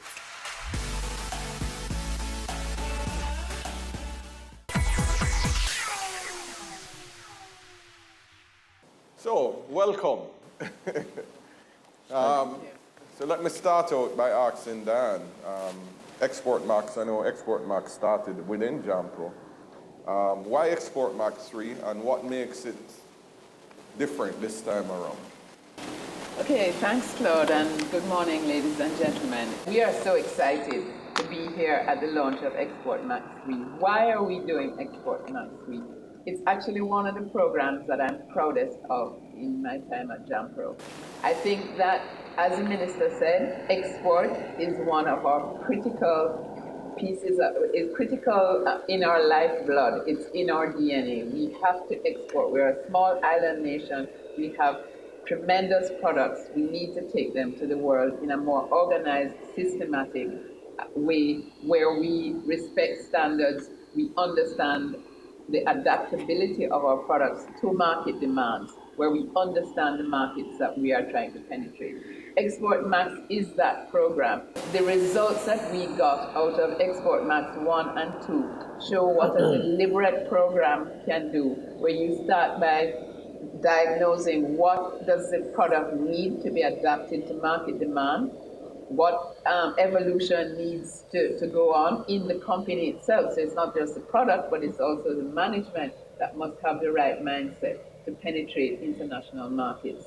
So we're identifying that demand, identifying the market trends, helping the companies to adapt their products, and that mentorship, which we brought on in ExportMax 2, is a critical component, because the ones who are successful must help the ones who have not started yet or who have not yet been successful. So that was the innovation of ExportMax 2. And what we decided in ExportMax 3 is that to more than double the number of companies in the program, we really couldn't do it alone anymore, because ExportMax is a really labor-intensive and brain-intensive project. It needs a lot of time spent hand-holding companies, explaining export to them, helping their management to be ready. So we really needed the help of our partners, and we're really, really proud and excited and energized that we have two such fantastic partners, as well as the other sponsors who have come on board, because we need more expertise, we need more hands on deck. Export is not easy. Standards in the international market are constantly becoming more critical, more difficult. So we needed partners on board who could help us to interpret some of the issues on the international market, some of the standards, to see Bureau of Standards is on board, and also to help galvanize those exporters to greater effort and to greater understanding. And then we needed the business development side that JBDC can bring to really help companies to develop their business plans, develop their loan applications, to become more formalized, develop their bookkeeping acumen. We think this is one of the most important programs that JAMPRO and the country have ever created, because we think that this is an integrated way of taking our MSMEs the next step forward. We are very excited, and we just want to have more participation from the MSME community, because sometimes you don't know what you don't know, and it's when you start on that journey of trying to understand how do I get from point A to point B that you start to realize what it is you don't know and how and where you can find help. So really this is a plea to and a stimulus and an encouragement and almost a demand of the SME sector listening to us today. You need to get on board, because this program can change your life professionally and change your export horizon. Okay. Valerie, you decided without hesitation, came on board. Why did you see training and capacity building as such important components for exporters? Our logo speaks for what we do, which is business development in the fulsomeness of it, and how can we help you. So we know for sure that capacity building is even beyond that thing called training. It's really getting into the nitty-gritty of the companies, the enterprises, looking at the concept, if it makes sense, whether local or external market, putting the proper structures in place, and as Dan says, formalizing the business. It means governance have to be in place. You have to know your numbers to know what stories are coming out. Worse, if you're thinking of exporting, you have to be really secure in moving forward. So we have been spending a lot of time with our client group preparing them for the market, because for us, global market is right here in Jamaica. So standards must be in place. Governance must be in place. And you must be thinking business. And I agree with Dan, we have to get over that hump of doing a little thing until some big job comes along, because it's not going to come along. So it means that we have to be innovative and we have to be on target for moving forward. We're going to be looking, as we said, as we had agreed, at all the innovative industries that have the possibilities for export. So food, niche markets, high quality, value-added products, non-food, services, certainly the technology-based industries, and the creative industries in all aspects have to be part of that big umbrella. Our mandate is to help them. So even if they come and they're not ready for Export Max, it doesn't mean that they can't be in the passageway. So they need not hesitate. They need to come forward. If they're not in that lane, it means you're going to prepare them for whatever is appropriate. So there is no reason to sit and wonder if. You need to come forward and let us work together and see which lane you are really in. And if you happen to move into this fast track, no, that's wonderful. If not, you're on the way to preparation. Because we must export. Dan keeps saying, export our I think we have been in coma because we're waiting to die.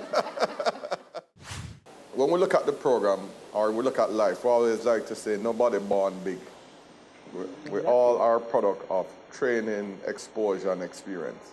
And you almost need all three in the right combination to be successful. So in the area of mentorship and advocacy, I think JMEA coming on board, which will have a portfolio of businesses that are already exporting, play a very important role. So I'd love to hear from you, Metri. Tell us in plain terms, how do you see the JMA supporting this effort and your decision to come on board? Well, when I heard Diane and Valerie speak, I realized that what we have here is a perfect marriage. Okay. 2 women and 1 man. No, I'm joking. No, seriously, what we have is a perfect marriage here. Right. Because what we have is the JMEA that has the base of membership. Our membership base is about 400 companies, most of which and many of which are small to medium-sized companies, which is the base that we need. Then we have Valerie, who is going to do the business development process, and then Jumper, that's going to deal with the export market. Right. What we bring to the table is a lot of hand-holding. We are about solving problems and solving issues. Right. So they're going to have issues. There's no question about it. Right. I think one of the ways we could say it is that we're a big brother to the companies, and we hold their hands and we walk with them through the process. We just go, Valerie will take them to a particular stage, and then we will take them from there until we're ready to hand them off to Jampro to really go and do the export. But I wanted to say that the JMEA is fully committed to this program. That's why we have joined. We recognize how important it is. And as Diane said, it is probably one of the most important initiatives that any agency in Jamaica has put in place. The numbers speak for themselves, and we hope to be a part of this process going forward for a long time to come. How does one apply for the program? Could you give some thoughts on that? Thank you. I was hoping you'd ask that question. We have a kiosk at the back. We have several Jampro members of our team here. We have an expression of interest form, which you can get from our team at the back. Copies of the form are also available from the various agencies and on our website. On our website, www.dobusinessjamaica.com, you can download this expression of interest form and send it in, and we will be happy to contact you and start the journey with you, because this is a journey. It's a 3-year program. This is really about helping you through a process and on a journey to success. Tell your associates, people you know who have a product or who even have an idea. They can start talking to JBDC from the idea stage. So let's create a movement that can change export.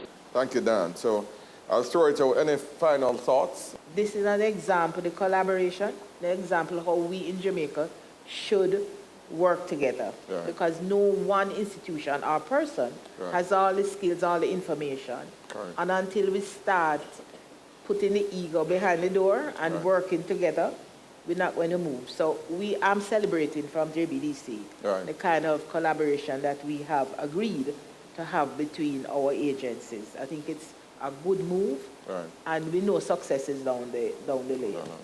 Metri, any final In thoughts? closing, I would ask everybody in this room, when you leave here today, call 5 persons that you know that are in business. Let us be oversubscribed. Yes. Let us have that problem. Let us reach back out to our sponsors and tell them that we need more from them, because this is good for Jamaica. Thank you, Metri. We have some Export Max graduates in the audience, and I think it's important not only to hear from us, but to hear from people who are actually on the program. So dare I say that Rita Hilton is on the they're going to be on the program. Yeah, they're So Rita, Omar, I think you're all going to talk later on. So all right, a round of applause for the head of agencies. Thank you very much. Business current affairs you can relate to. Frank, credible discussion. On point, dissecting the issues. Offering solutions to Jamaica's challenges. On point, Thursdays at 8 p.m. on Business Access TV.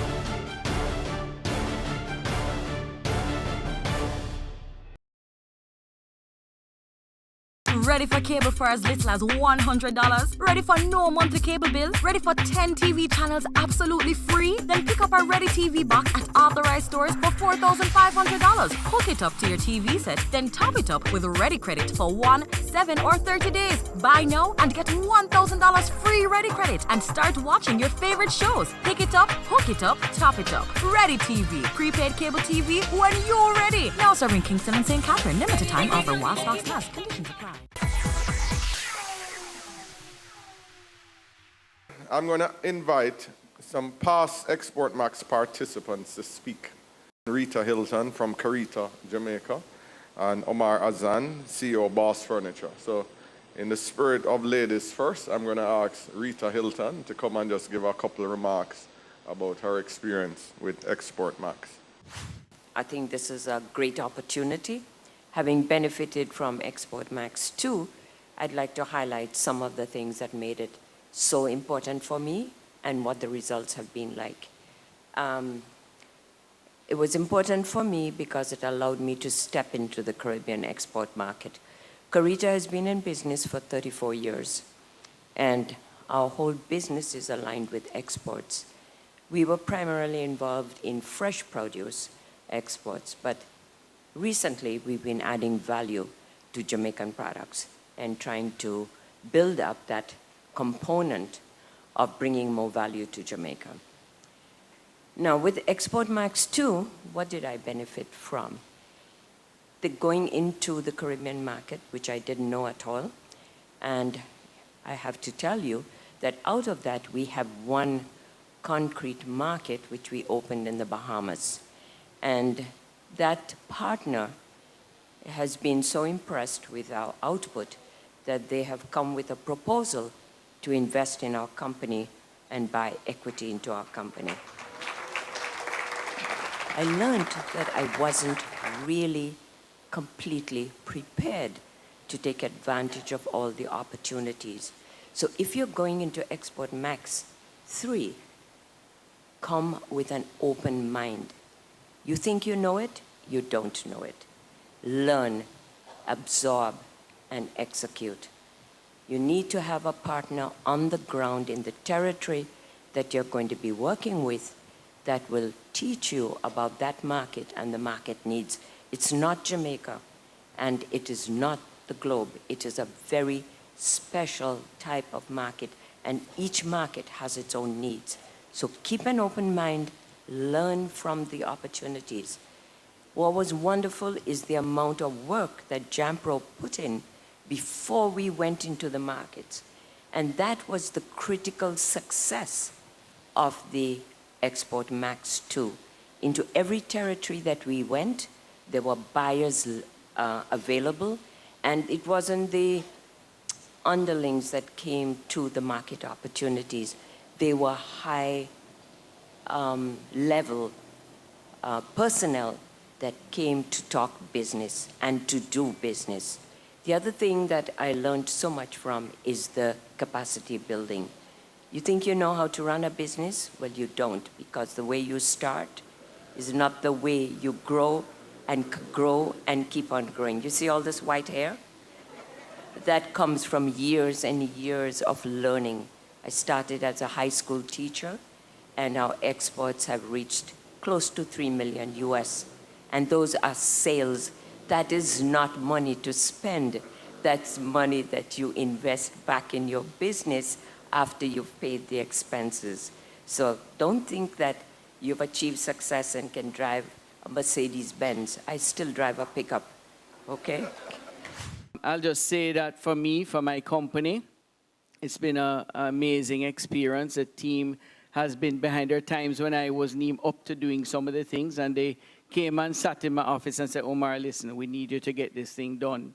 And they would push me to do it. Today, I'll say historical. This is our first time in history that our company has receivables. Today, I checked it this morning, from 14 different countries owing me money at the end of this month to pay me, to pay my suppliers, where I think at the end of this month, I can probably pay all the supplies I owe from just a foreign exchange earning. So that is a huge, huge, huge difference than where I was a few years ago. This is an excellent thing that JAMPRO is doing. I'll say it. You know me, I talk the truth every time I come up on the podium to speak.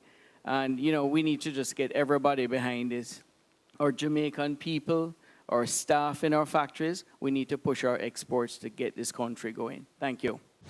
I am inspired and excited this morning.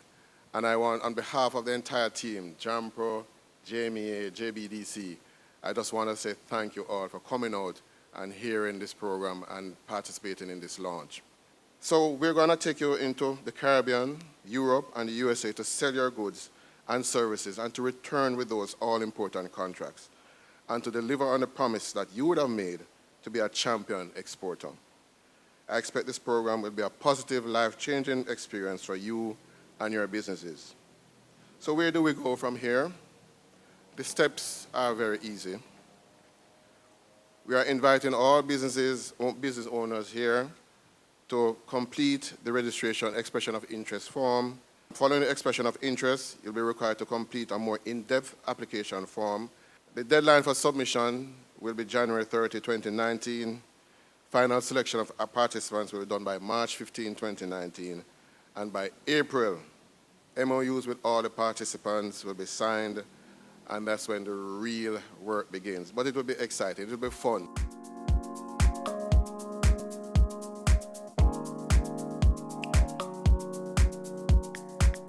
This has been the launch of Export Max 3, and I've been your host, Theodore Henry. Keep watching Business Access TV, serious about business. Do you want to build your company's capacity or export your products or services to new global markets? Then you can be a part of Export Max 3, an enterprise development program for Jamaican companies. Sign up today. Applications close January 31, 2019. Expand your business for export growth. Visit dobusinessjamaica.com for details. Export Max 3. Grow beyond borders. It's brought to you by JAMPRO, JMEA, and JBDC.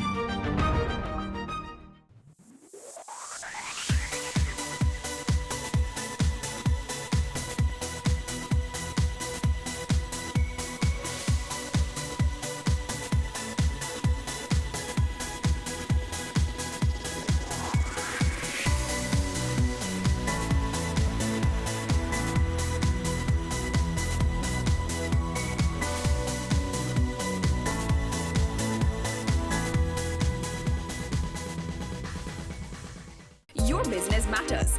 Business Access TV offers you the most innovative and effective advertising solution for your business, specializing in B2B sales, cost-effective solutions, the customers you want, the repetition you need. No matter the size and nature of your company, your business matters. Call us at 876-618-2870 or email us at sales@batvja.com. Business Access TV, serious about business.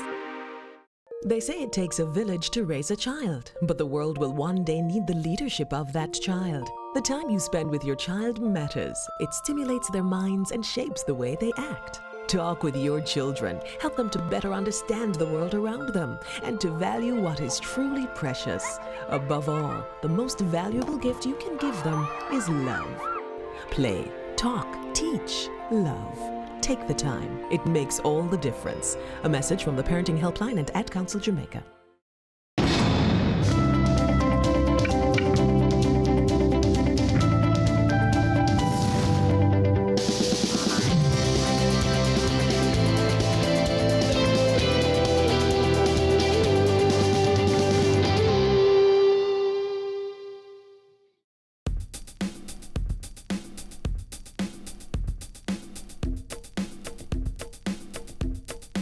Hi, I'm Chef Shay Stewart, and I'm the chef and owner of Elite Creations, a catering company in Jamaica.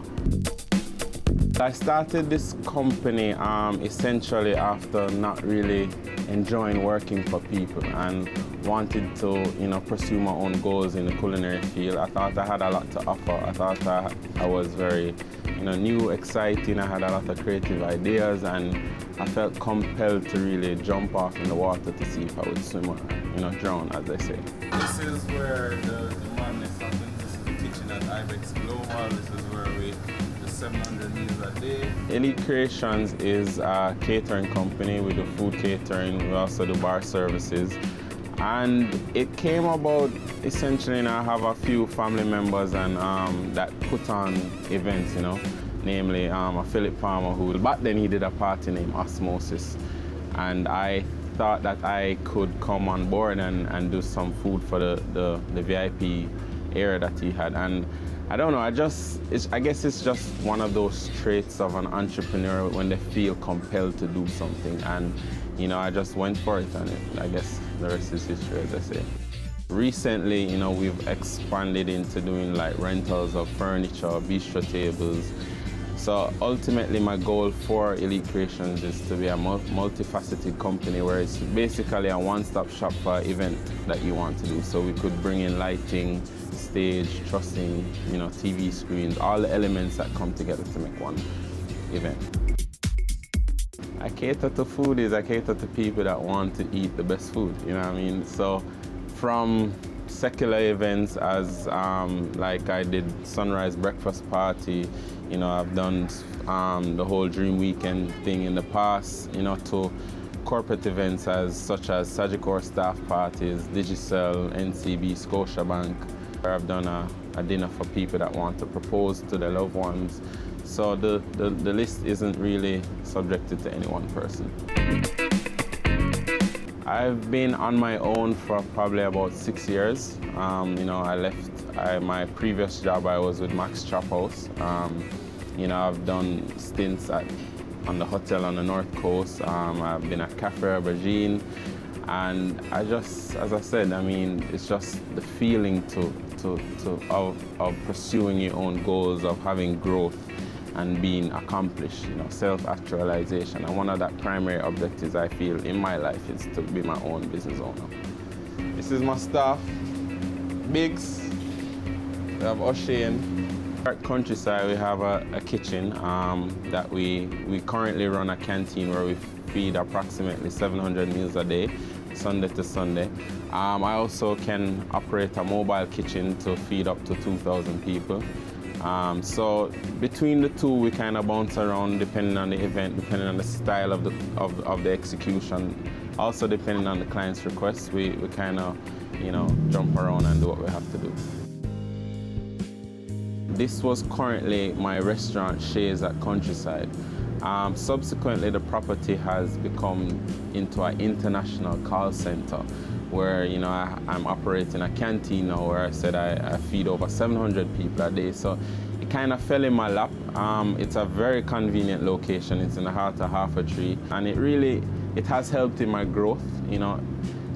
Being an entrepreneur, you get to understand the importance of having cash flow and stuff like that. So, I currently employ over 25 people.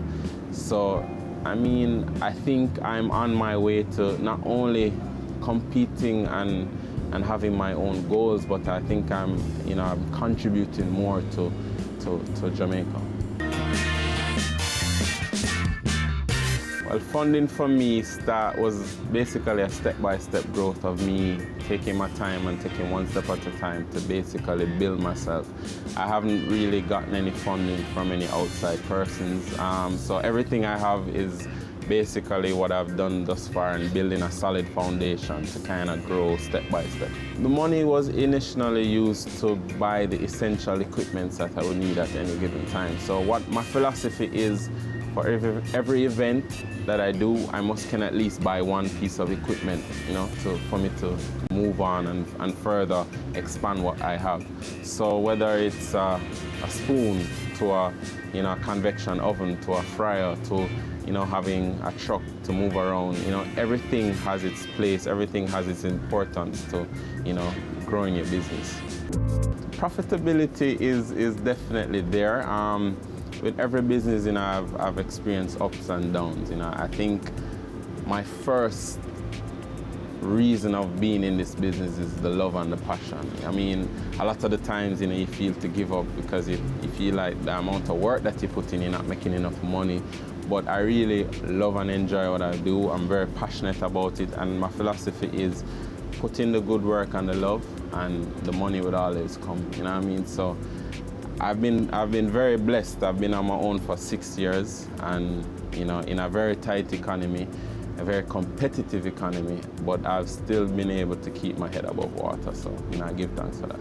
I would love to think that my staff, you know, love to work with me and think I'm a good boss, but I think how I my rapport with my staff, it's very family, you know, they're my family, and I view them as a family. As a chef, you know, I'm not gonna say that I'm not very miserable, I'm cranky, I mean, but they understand it's the job. You know, I just want the job to be done, and I can be very, you know, as I said, very cranky, very edgy, but I have a good relationship with my family. Everybody plays a role, and I think they appreciate what I've done for them, because I definitely show them their appreciation, because without a solid team, you know, you can't reach anywhere. So my staff is the most important asset to my business. From one person working with me, you know, bringing in somebody else, you know, I've looked at places like Hart, because I'm a Hart graduate also. I looked at places like, you know, UTech. I use a lot of UTech people. And it's just working and having people come in and out, and just who I connect with is who I tend to keep around. You know, I go with a vibe and an energy, and see how eager they are to learn. If they're not eager to learn, then I'm not interested, because they also have to have their need for growth, you know, and that is important to me.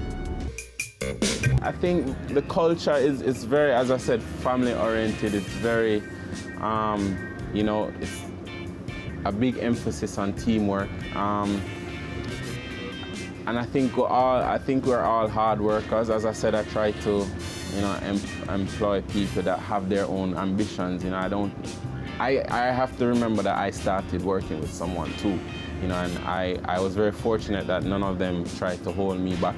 Ask any chef out there, the hours of work is long, 16 hours, 18, you know, easily. If I have an event, I'll go days without sleep. Like literally last weekend with whole big wall and, you know, breakfast party. I did something for Panjam, and it was back to back to back, including having the canteen. It can be very, very, very tedious. I'll go Smyrna Dream Weekend, Appleton Dream Weekend, the whole weekend, 2 parties a day. It's very tolling on the body, but then you have to remember that you have to find that time to take care of yourself also. So that's really very important. So my average day is a long day of work. Being an entrepreneur has, you know, really affected, you know, finding time for yourself, you know, and you know, even for your family. It's been very difficult, but you really have to try and find that time, and you have to, you know, I've been fortunate, like, again, that my family really supports what I do, you know what I mean? They're fully behind me. I feel sometimes like they're there just to help me, you know what I mean? So, you know, you just have to touch and go and find what works for you. You know, take a little time, do a little gym exercise, you know, make sure you eat breakfast in the morning, make sure if you have a child that those little time, those little moments, make sure that they count, you know, and if you have a significant other, you just have to have a balance and have a routine for each other to kind of know that, okay, when all is said and done, at the end of the day, we can enjoy ourselves.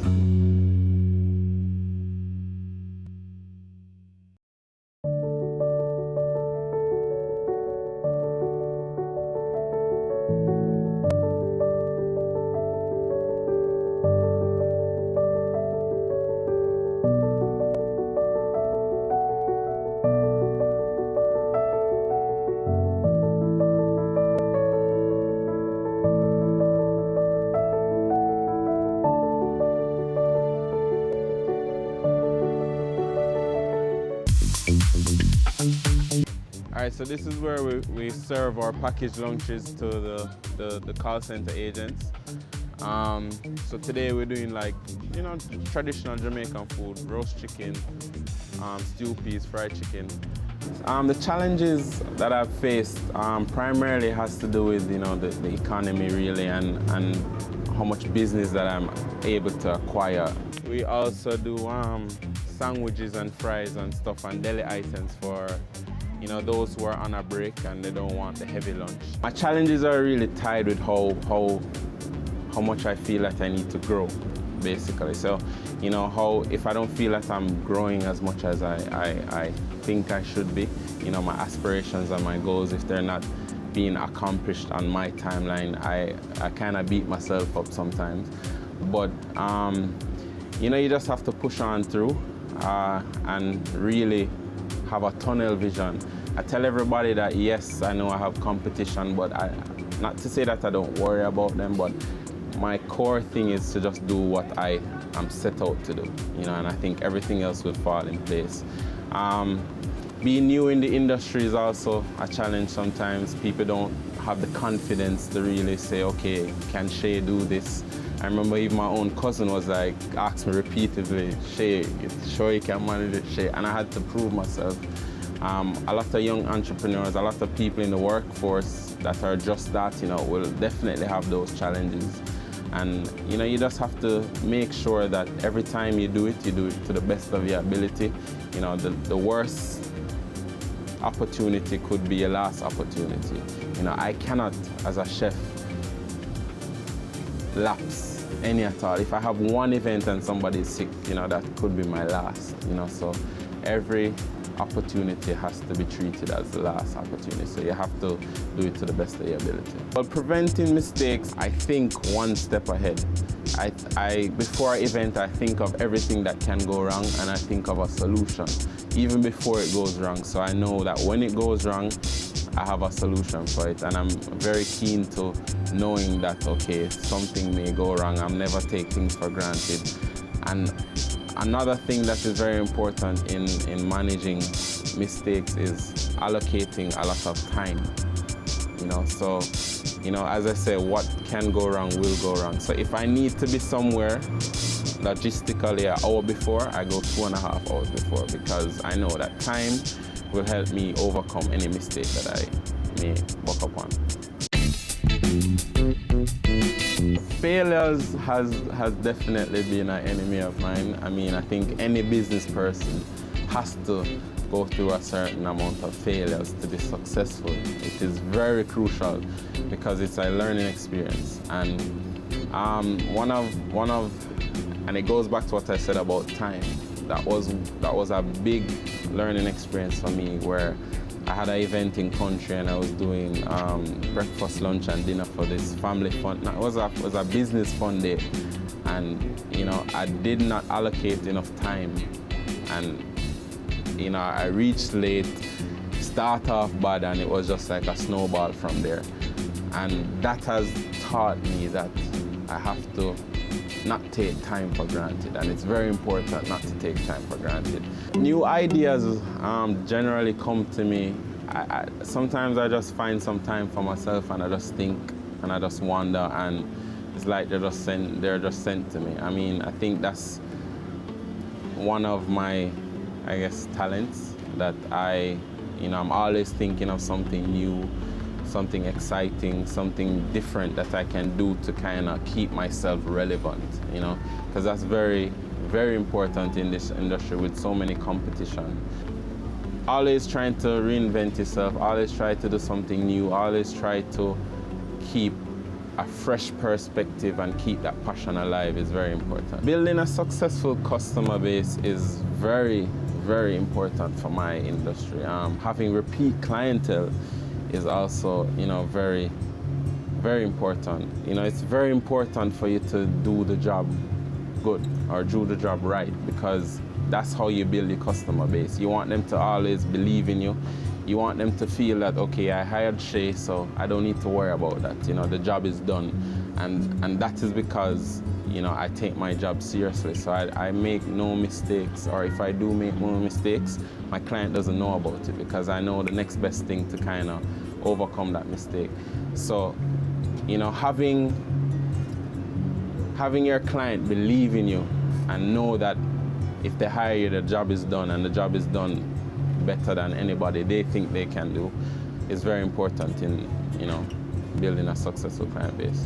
Growth strategies has definitely been on my mind, and that's one of the reasons why I've taken a step to become multifaceted, not only rely on my culinary abilities, but also see, you know, what aspects of the different events that I may come and cater to, what can I bring to the table also. So, you know, being able to, I can do the food, but yeah, let me do your bar too.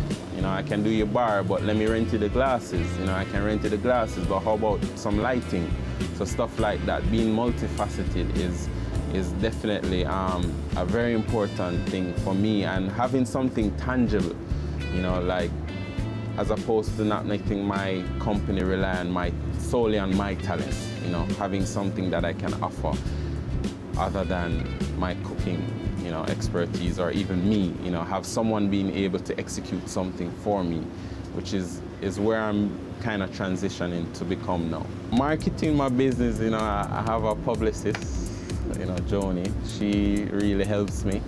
I definitely come up with the ideas and have someone try to execute it for me. You know, what I try to focus on is being a chef, you know, and because that's my strength. So marketing my business is, you know, I have a team of people that try and market me, whether it's entering a competition or, you know, an expo, or, you know, the whole social media aspect, you know, having a fan page on Facebook, you know, doing advertisement, making appearances. It's a very competitive market, so there are many ways that you can market yourself, and, you know, we try to dabble in everything. You know, even being on the show is an act of marketing, you know, so thank you guys for approaching me and thing, yeah. So, you know, you have to be on your toe points, and you have to always push yourself out there and make sure you're being seen, you know, and that's very important. I wouldn't say I'm willing to do anything to be successful, but I know I'll work as hard as I can, you know, in terms of not overexerting myself in terms of work. I think there's no limit to that. And I have to be very careful because, I mean, you know, sometimes the long hours, you know, it takes a toll on your health and stuff like that. And I know any chef can agree that they have the worst diet in the world. They don't eat properly, they don't sleep properly. I mean, being a chef is a really hard job. You're in hot and cold. And I think we do things that the normal person wouldn't probably think that we do, but it's a part of the job, and you have to live with it. And we work where people play, you understand? So I think I've done a lot, you know, to say that, you know, maybe the average person wouldn't do to try and reach where I am. I don't think there's one pattern or one formula, but I think you may have your own formula, you know, what works for you. I don't think what works for me works for someone else. I think I have my own pattern, I have my own formula. My own is hard work and dedication and passion. That's my formula. Everything is led with passion. It's not essentially about the money, the success, the fame, but with my hard work, passion, you know, the money, the success, and fame will come. And I think that's my formula, you know what I mean? So that's what I live by, that's what I rule by, hence my mantra is food is love. My goal is my goal, you know what I mean? Achieving my goals, you know, living my dream, you know. One of my benchmarks for success is making my mother proud, you know, and, you know, I'd hope to do that, you know. So when I can say to my mother, you know, don't work, you know, that's success for me. My greatest fear is overall failure. You know, whatever, I mean, you know, just not reaching. You will fail along the way, but the overall failure of not reaching your accomplishments is my greatest fear. And I overcome that by keep on pushing, never giving up, always believing, because you have to believe to achieve. You know, if you don't believe in yourself, then the vision is blurry, you know, and have your vision, know your goals, and always work hard for it. And, you know, don't tell anybody that you can't. Don't watch somebody else and say how them reach this and you not reach this. So It's just you. You know, you have to do what you have to do. Your business matters. Business Access TV offers you the most innovative and effective advertising solution for your business, specializing in B2B sales, cost-effective solutions, the customers you want, the repetition you need. No matter the size and nature of your company, your business matters. Call us at 876-618-2870 or email us at sales@batvja.com. Business Access TV, serious about business.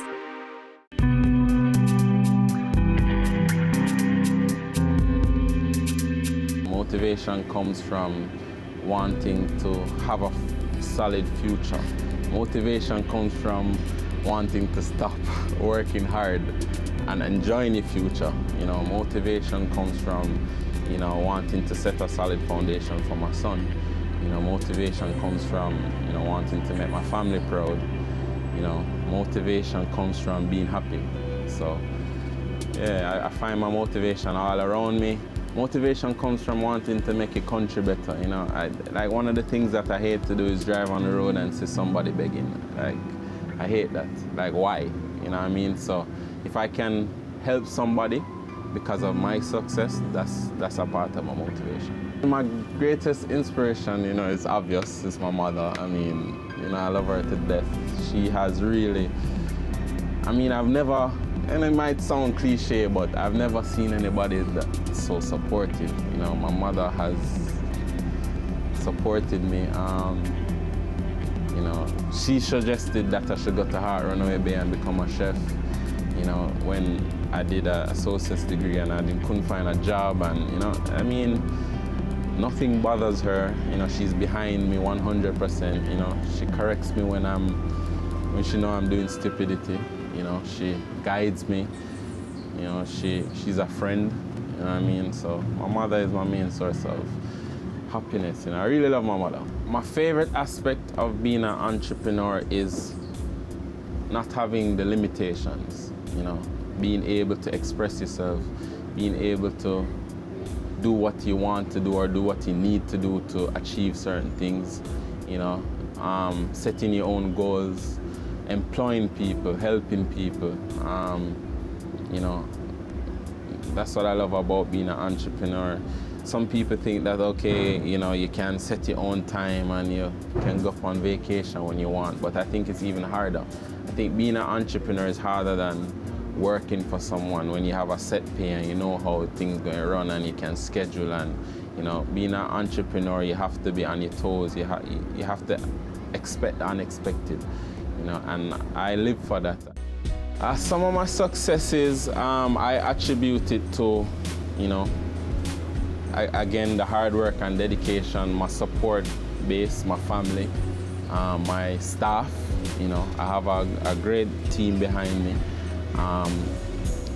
Yeah, so something as simple as having, you know, the contract to be a concession for the call center, having my, you know, my food event called Bachelor Chef.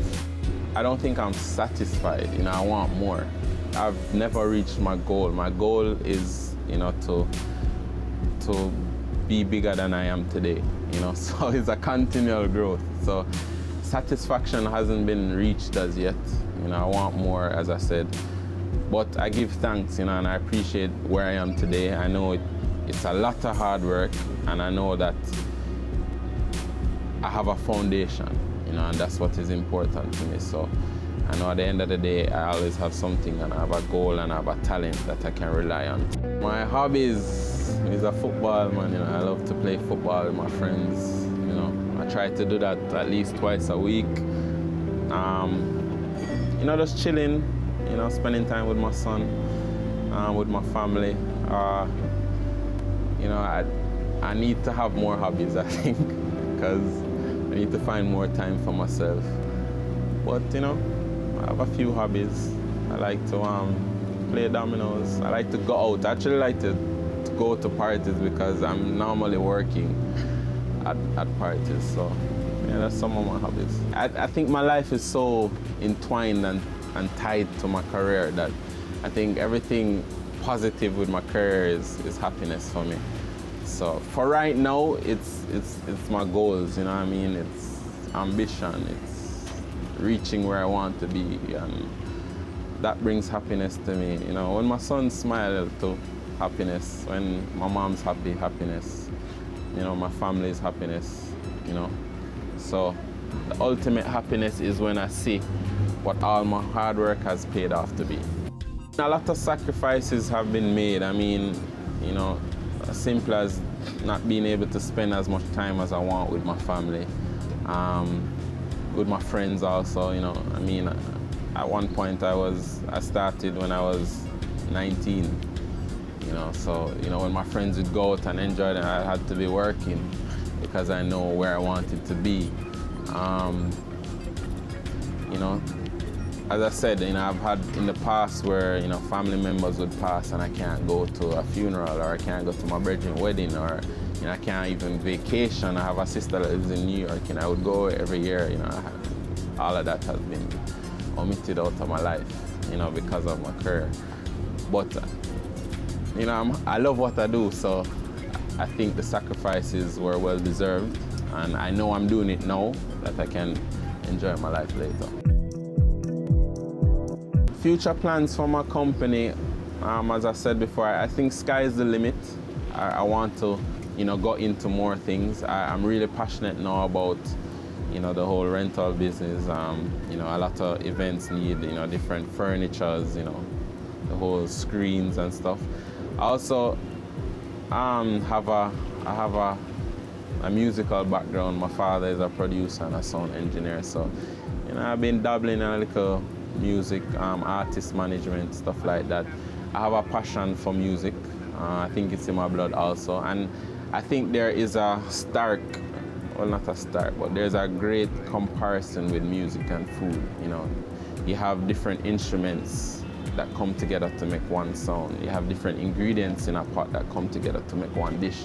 You know, you kind of have to balance all the different ingredients. So I have a real passion for music now too, and I think someday I would want to, you know, express that passion, you know, and when I'm allowed to, because as I said before, becoming multifaceted and having a tangible product as opposed to just my product, I'll be able to express myself in other mediums. My advice for young people wanting to come into my industry or the culinary industry, whether as a chef, pastry chef, food and beverage management, is to really, you know, have a goal and stay focused, be committed, be prepared to put in a lot of hard work and dedication. But one of the most important things is to be eager to want to learn, you know. Don't be closed-minded, you know. There's always somebody out there that can teach you something, and you have to be willing to make those sacrifices. But just be dedicated and committed to what you want to do, and never give up, and never let anyone tell you that you can't do something, you know what I mean? And find that inspiration in something.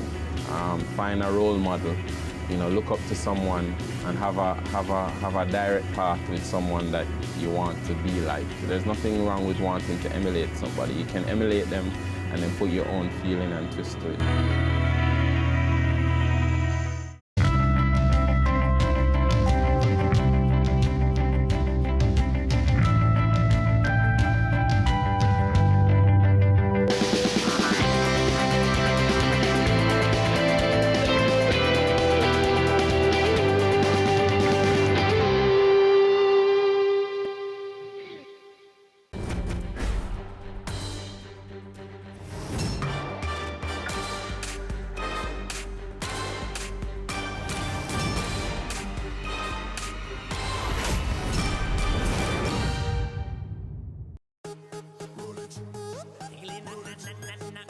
Byron Lee introduced Jamaica Carnival in 1990. The road march involved a parade of costume sections reveling through the streets of Kingston. According to the New York Times, the economic windfall of Carnival ranges somewhere from 27 million to the hundreds of millions. But can Jamaica stand to make millions from the fetting industry?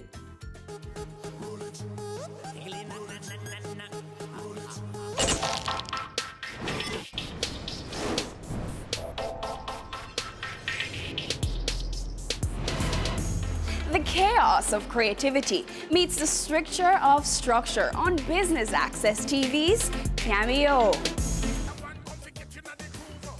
Julian Lee is the president of Jamaica Carnival and daughter of Carnival stalwart Byron Lee.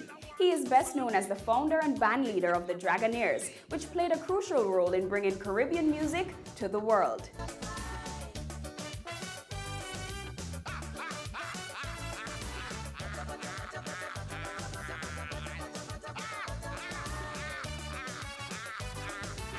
Our founder of Jamaica Carnival, Byron Lee, had participated in carnivals throughout the Caribbean and throughout the world for many, many years.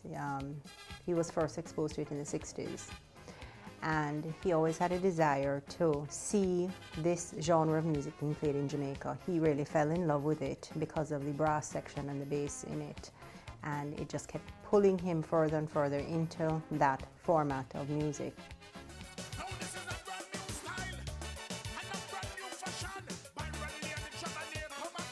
Early 1989, I think timing was right. He felt the timing was right, and the momentum was there, and Byron Lee sat there and started to dream up Carnival in Jamaica. He formulated a plan to introduce Carnival to his homeland, Jamaica, and that was how we formed Jamaica Carnival Limited in 1989.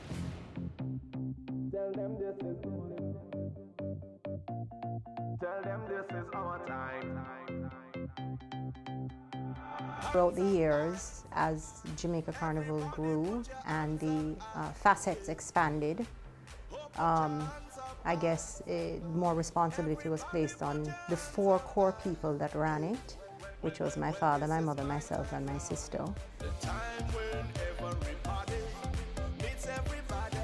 This had never been done before in Jamaica, where a production of this level was supported by corporate Jamaica on the magnitude that it was, because of Byron and the position that he held in the various industries that he worked in, because of his international notoriety, because of his success in the industry that he was in locally. He was able to get support and the confidence of corporate Jamaica to underwrite this massive production, as well as he also put his funding up equal to what they were doing. I'll never forget, on Carnival Sunday, the very first year, we were all spinning in circles, not knowing what to expect. Production started at Immaculate on Constant Spring Road, all the trucks lined up, all the costume revelers came out. The excitement was there, it was beautiful. And then when we went down to the bottom of Constant Spring Road by Mayor Brown's Corner, and Dad, I was up on the truck with him at that point, and he looked up the road and he saw the people following, and he looked down the road and he saw the people waiting. He held his head down and my father cried. He was so moved that Jamaica opened their arms and embraced something that he wanted to share with them.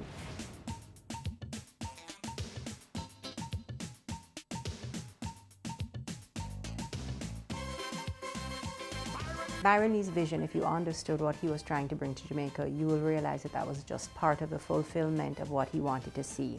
We modeled Jamaica Carnival off of the grandfather of all carnivals, which was Trinidad Carnival.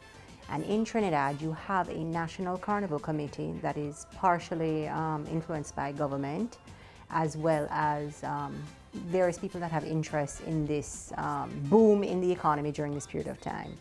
Dad wanted to introduce the genre and the celebrations to Jamaica, and then in the future, our role as Jamaica Carnival was to really step back and be a carnival committee that governed guidelines, making sure there was proper production, insurance, safety precautions, exposure, that it would just not be haphazardly various different organizations having their different parties.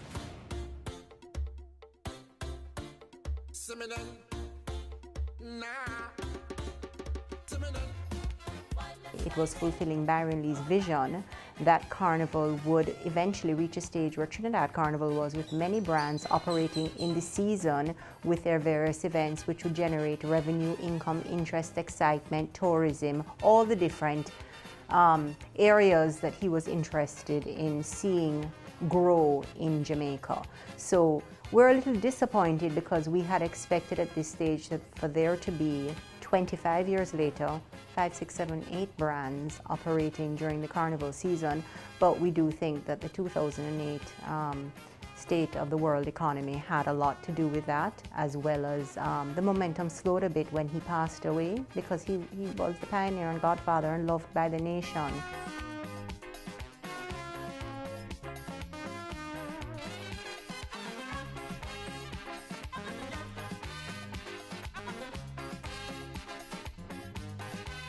$2.5 million people and a very small percentage partake. Actually, it's shrinking. The participation is shrinking, but we do believe that the interest is there. In 1993, we put 4,000, Jamaica Carnival put 4,000 costume revelers on the road, singly. Now you're at 2,000. The price to party is extremely exorbitant, so what you're doing is it's almost coming full circle where it's becoming an exclusive event for those that can afford it, instead of what Byron Lee's vision was, an inclusive event where all walks of life can partake. So we do believe that there is room for many more brands competing.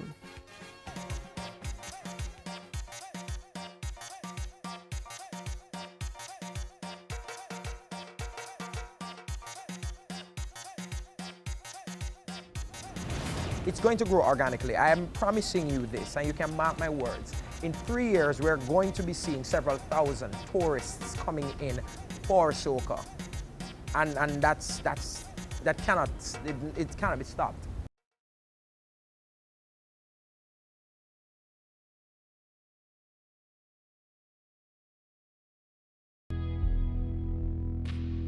All human life is precious. Respect life. No more senseless killing. No more.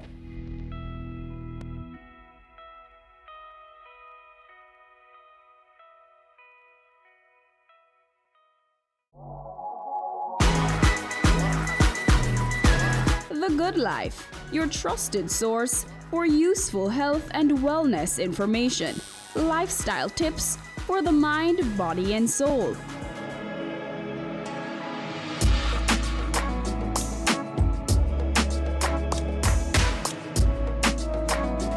Tune in Tuesdays at 8:30 p.m. on Business Access TV.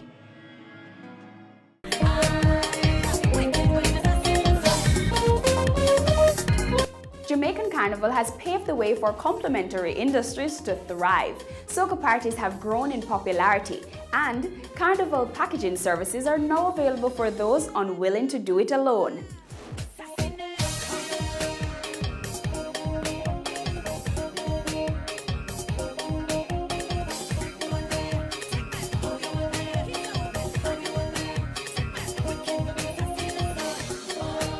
Carnival by Candy is a carnival concierge service. So what I do is I package flight, accommodation, transportation, costume, and party tickets for various carnivals throughout the region. Basically to just create a seamless carnival experience for people. I'm a carnival tete, so I love going to carnival. So for years I've been going to Trinidad Carnival. And for some reason, Trinidad has a very low internet presence. So when others wanted to go, they could not Google the information or figure out how to get there. So every year that I'd go, people would ask me to help them to go the following year. By the third year that I was doing this, I was like, well, you know, I'm gonna start charging people for the information. So that's basically how I got started.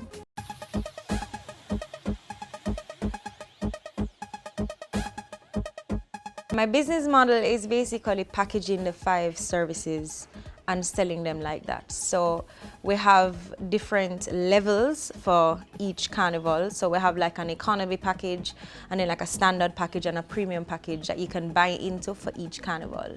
And they move up in price as you move up with the package. Trinidad is of course the most expensive carnival that there is to go to. I would say for Trinidad, budget between $3,000 and $8,000 depending on the kind of hotel you want to stay at, things like that. But each package has your flight, costume, room, accommodation, transportation, and party tickets. So that's the budget for the packages. For Jamaica, I would say you can get a package for about $2,000 US dollars. That's the cheapest.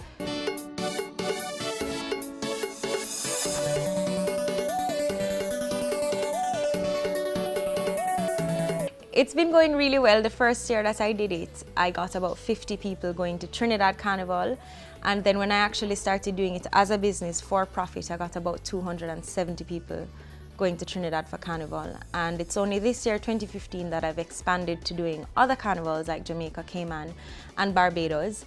Jamaica Carnival, I got just over 100 people coming into Jamaica for Carnival.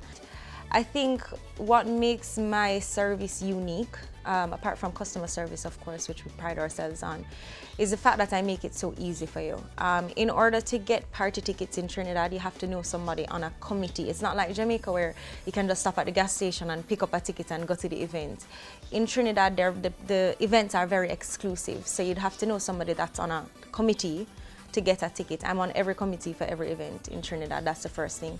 Also, I book accommodation very early, so I reserve a set of rooms from various hotels so that people can book their accommodation securely through me. For costumes, of course, I get an allotment from the bands in Trinidad, and then I sell those to my group. So I make it a lot easier for you. People don't know how to get a costume. People don't know where to go to get the party tickets, and I'm basically a one-stop shop for everything. I would say Jamaica Carnival especially is expanding. 5 years ago, we couldn't say that we had like a week of events leading up to the carnival the way that the Trinis had a week of events. This year was, of course, the biggest year. All the events had record-breaking turnouts.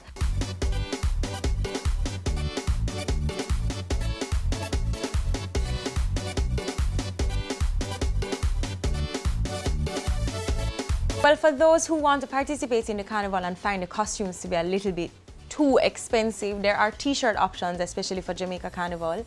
So you can buy a t-shirt option, you can cut up your t-shirt, that kind of thing, and those are more inexpensive than a costume with the feathers and beads, etc. So there are options for people. It's not just like a $400 costume for everybody.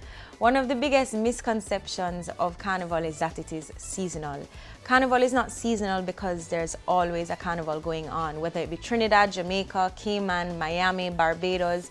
Those are carnivals that happen, well, at different points throughout the year, which is why I can have a service like this that goes on throughout the year and not just caters to one carnival. So a lot of people would say to me, how are you making money from this if carnival only happens once a year? It only happens once a year in Jamaica, but it happens once a year in Trinidad and Cayman, Miami, and all the other places throughout the world. I'm hoping to get to a point where I'm offering carnivals in Notting Hill and all throughout the Americas. So yeah, we're looking forward to that.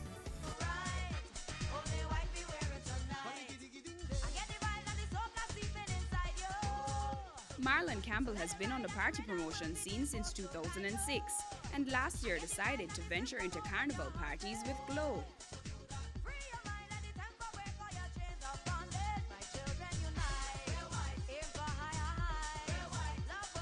Glow, well, we dubbed it the all-white electronic drink inclusive party.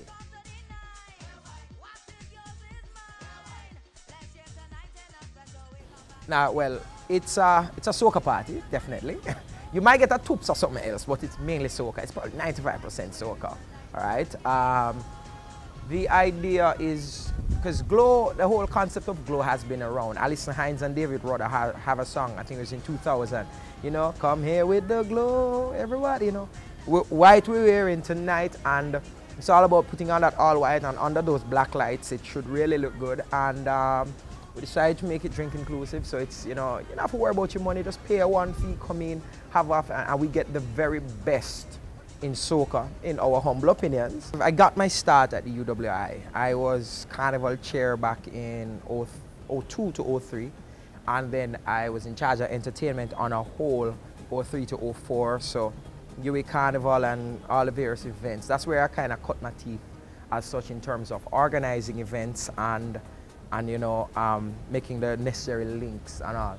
Well, this is actually our second official year being involved. We were involved last year. Glow came out last year, and we saw the need on Carnival Saturday for a mass event, because there are events, you know, in terms of there are events who are more on the higher price scale, but we wanted something that catered to the college students and to some of that lower B, upper C market, just something more mass, you know, and we decided to fill that need as it is, because I do foresee a huge explosion of carnival and soca in Jamaica, and as such, I thought it required some good promoters, some persons who actually care about the music, putting together an event for that night to fill that gap. I think has happened, the big change has that you have many independent promoters getting into it. You have a Sun Nation, for example, who has brought some of the Trini flavor here. And what has happened is that social media has contributed to persons actually looking at Carnival. And you can see Carnival in Trinidad and in St. Vincent and so forth.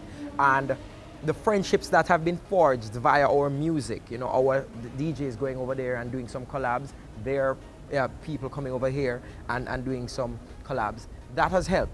And then the back and forth. And yeah, big ups to Candy. Candy is contributing in that she's, for the first timers or the persons who don't want the hassle, you know, she puts together a ready-made package for you and you go over there. So you don't have to worry about nothing from getting on plane to getting to your parties. It's going to grow organically. I am promising you this, and you can mark my words. In 3 years, we're going to be seeing several thousand tourists coming in for soca.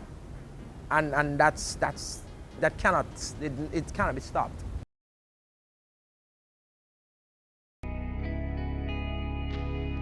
Our women are the backbone of our society. They deserve to be protected and respected. Domestic violence is not okay.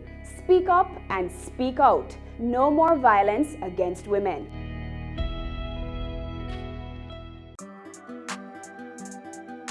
We are serious about the business of real estate, so catch Home Sweet Home Sundays at 4:30 p.m. or if you missed it, check our website at batvja.com.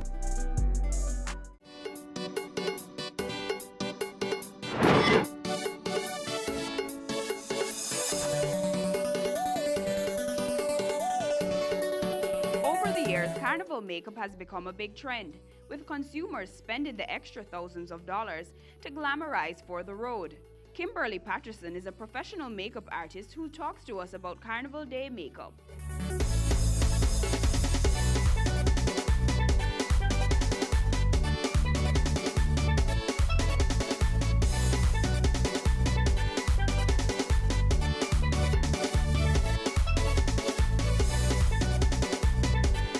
How I started in makeup was around Carnival season in 2010. The way I started, it wasn't planned at all. I kind of just fell into it. That year, I had friends asking me, like a lot of friends asking me if I could do their makeup for Carnival. And I was like, well, I'm not a makeup artist, so I can't really do your makeup. They're like, no man, don't worry, I've seen your work, I've seen what you've done on yourself and your friends, and I trust you, so we'll bring our own stuff, you just apply it.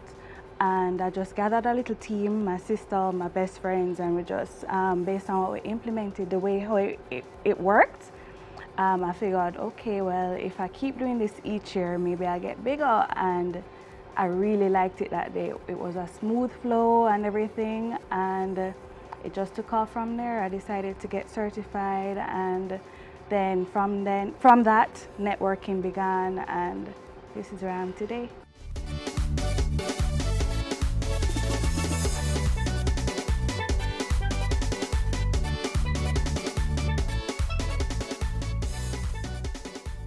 Like in 2010, I started off having 5 to 7 clients. Today, I'm now working on over 45 clients for that morning. So it's a very big production. I have a very big team for that day. And routine is like an assembly line, and very smooth and productive.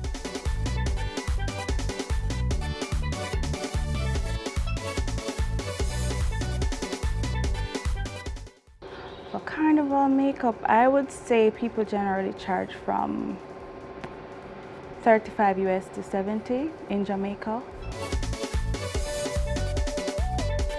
startup is quite a bit, but then at the same time you have a high turnover rate. So each year you do have products left over from last year that you could add on to whatever your inventory is for this year and keep building. You do have to stock up leading up to Carnival Day, so you would have to have your team first of all, who you would have to pay.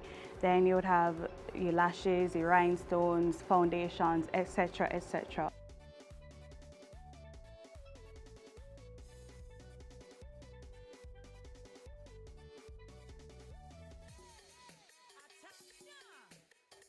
Each year, you cannot just think of the day itself, you have to think of upcoming years after that. So how would you expand? First, you need a good team who you know you could call back each year, so that each time you have more and more clients, you could just keep adding on to that team. Your work has to be good, each person has to be good. So you have to do trials with a team, etc. to, Then you need to capture every footage you can. Footage, images, etc. So you could put them on social media so that other persons could see here and abroad, because you do have tourists and visitors coming for that specific day. Your work has to speak for itself. As well as the products you use, you have to have quality makeup that would last, because if that's not so, and then you have makeup falling off a client's face during the jump, then they won't be coming back, right?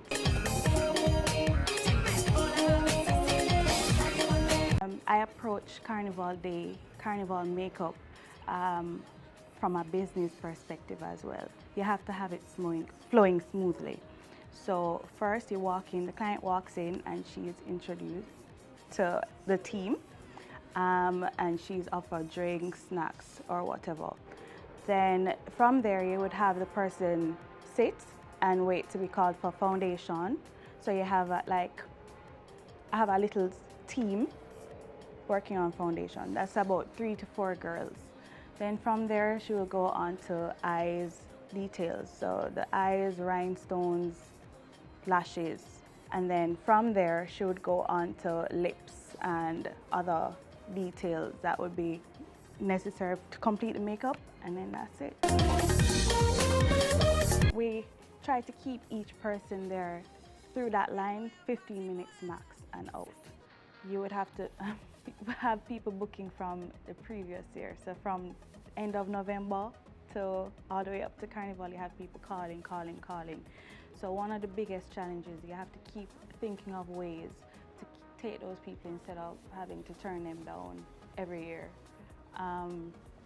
So as I said, finding upcoming makeup artists who aren't doing their own thing, that's kind of a challenge.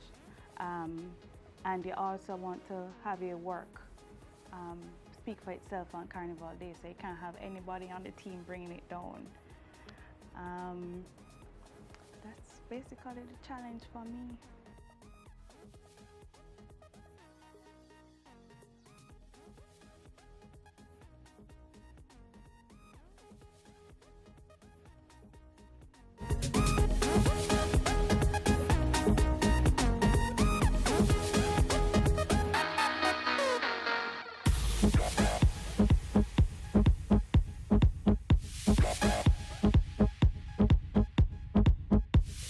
And that's it for Cameo this week. We've taken a glimpse into Jamaican Carnival and its existing opportunities, successes and challenges. I'm Amita Prasad Webb. Until next time.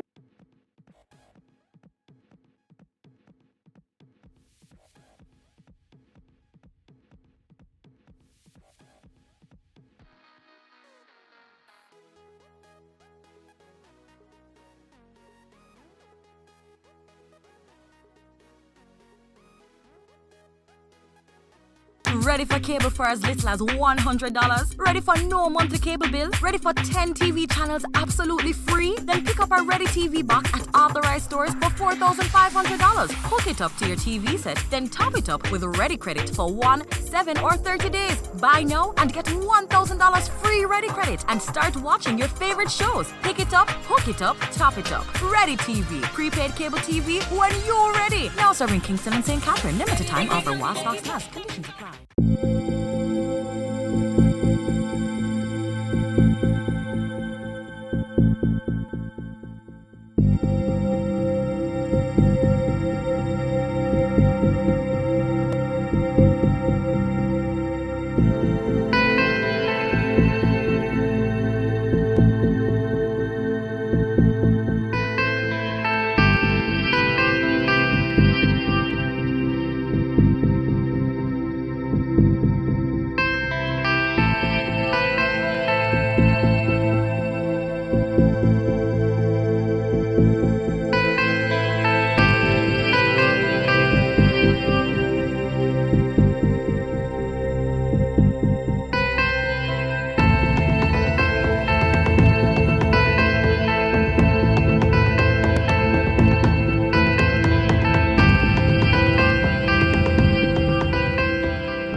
presenting the Jamaica Social Investment Fund ICDP Enterprise Development Project. Entrepreneurial Grant, Business Pitch. This project is a $100 million grant that's seeking to target 50 small and micro business enterprises and give them training, capacity development, equipment, permits and license towards the development and the viability of their business. We have made a call for proposal in March of this year for entrepreneurs to submit for the opportunity to receive a grant between $1 and $5 million. We received more than 500 applications, and so we have now shortlisted them to 100. So we've invited that top 100 applicants here today, and they're going to have to pitch their business idea to a panel, and of the 150 will actually transpire and win the opportunity for the grants. One of the primary objectives of what we're doing here is employment. We want the business to be able to sustain not only the principals as the owners, but we also want the business to be able to employ at least 2 people. The next part of it, as we do in all of our projects like this, is it provides a learning instrument of how we can engage small and micro enterprises and take them to the next level. Why we're doing this rigorous process? Because we want to identify the best potential entrepreneurs for this project. And keep in mind that we are speaking about a loan, so we want to ensure that the applicants are committed, and that from a sustainability point of view, that upon receiving the support from JSIF, that in 2 or 3 years, the enterprises will still be operational and the broader objective of the project would be achieved. Once we have now equipped them and they should be ready to start the production line going, we'll then have a mentorship component.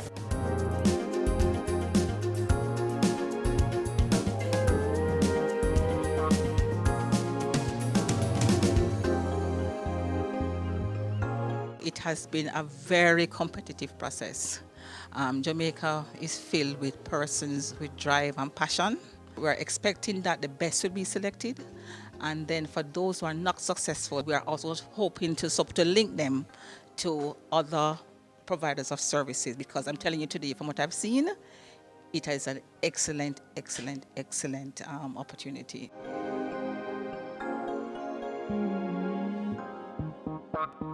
It's worthy of note that many persons coming here today already have some kind of semblance of a business, but they need the additional support to move that business to the other level, as well as some persons that come in with just proposals to start from scratch.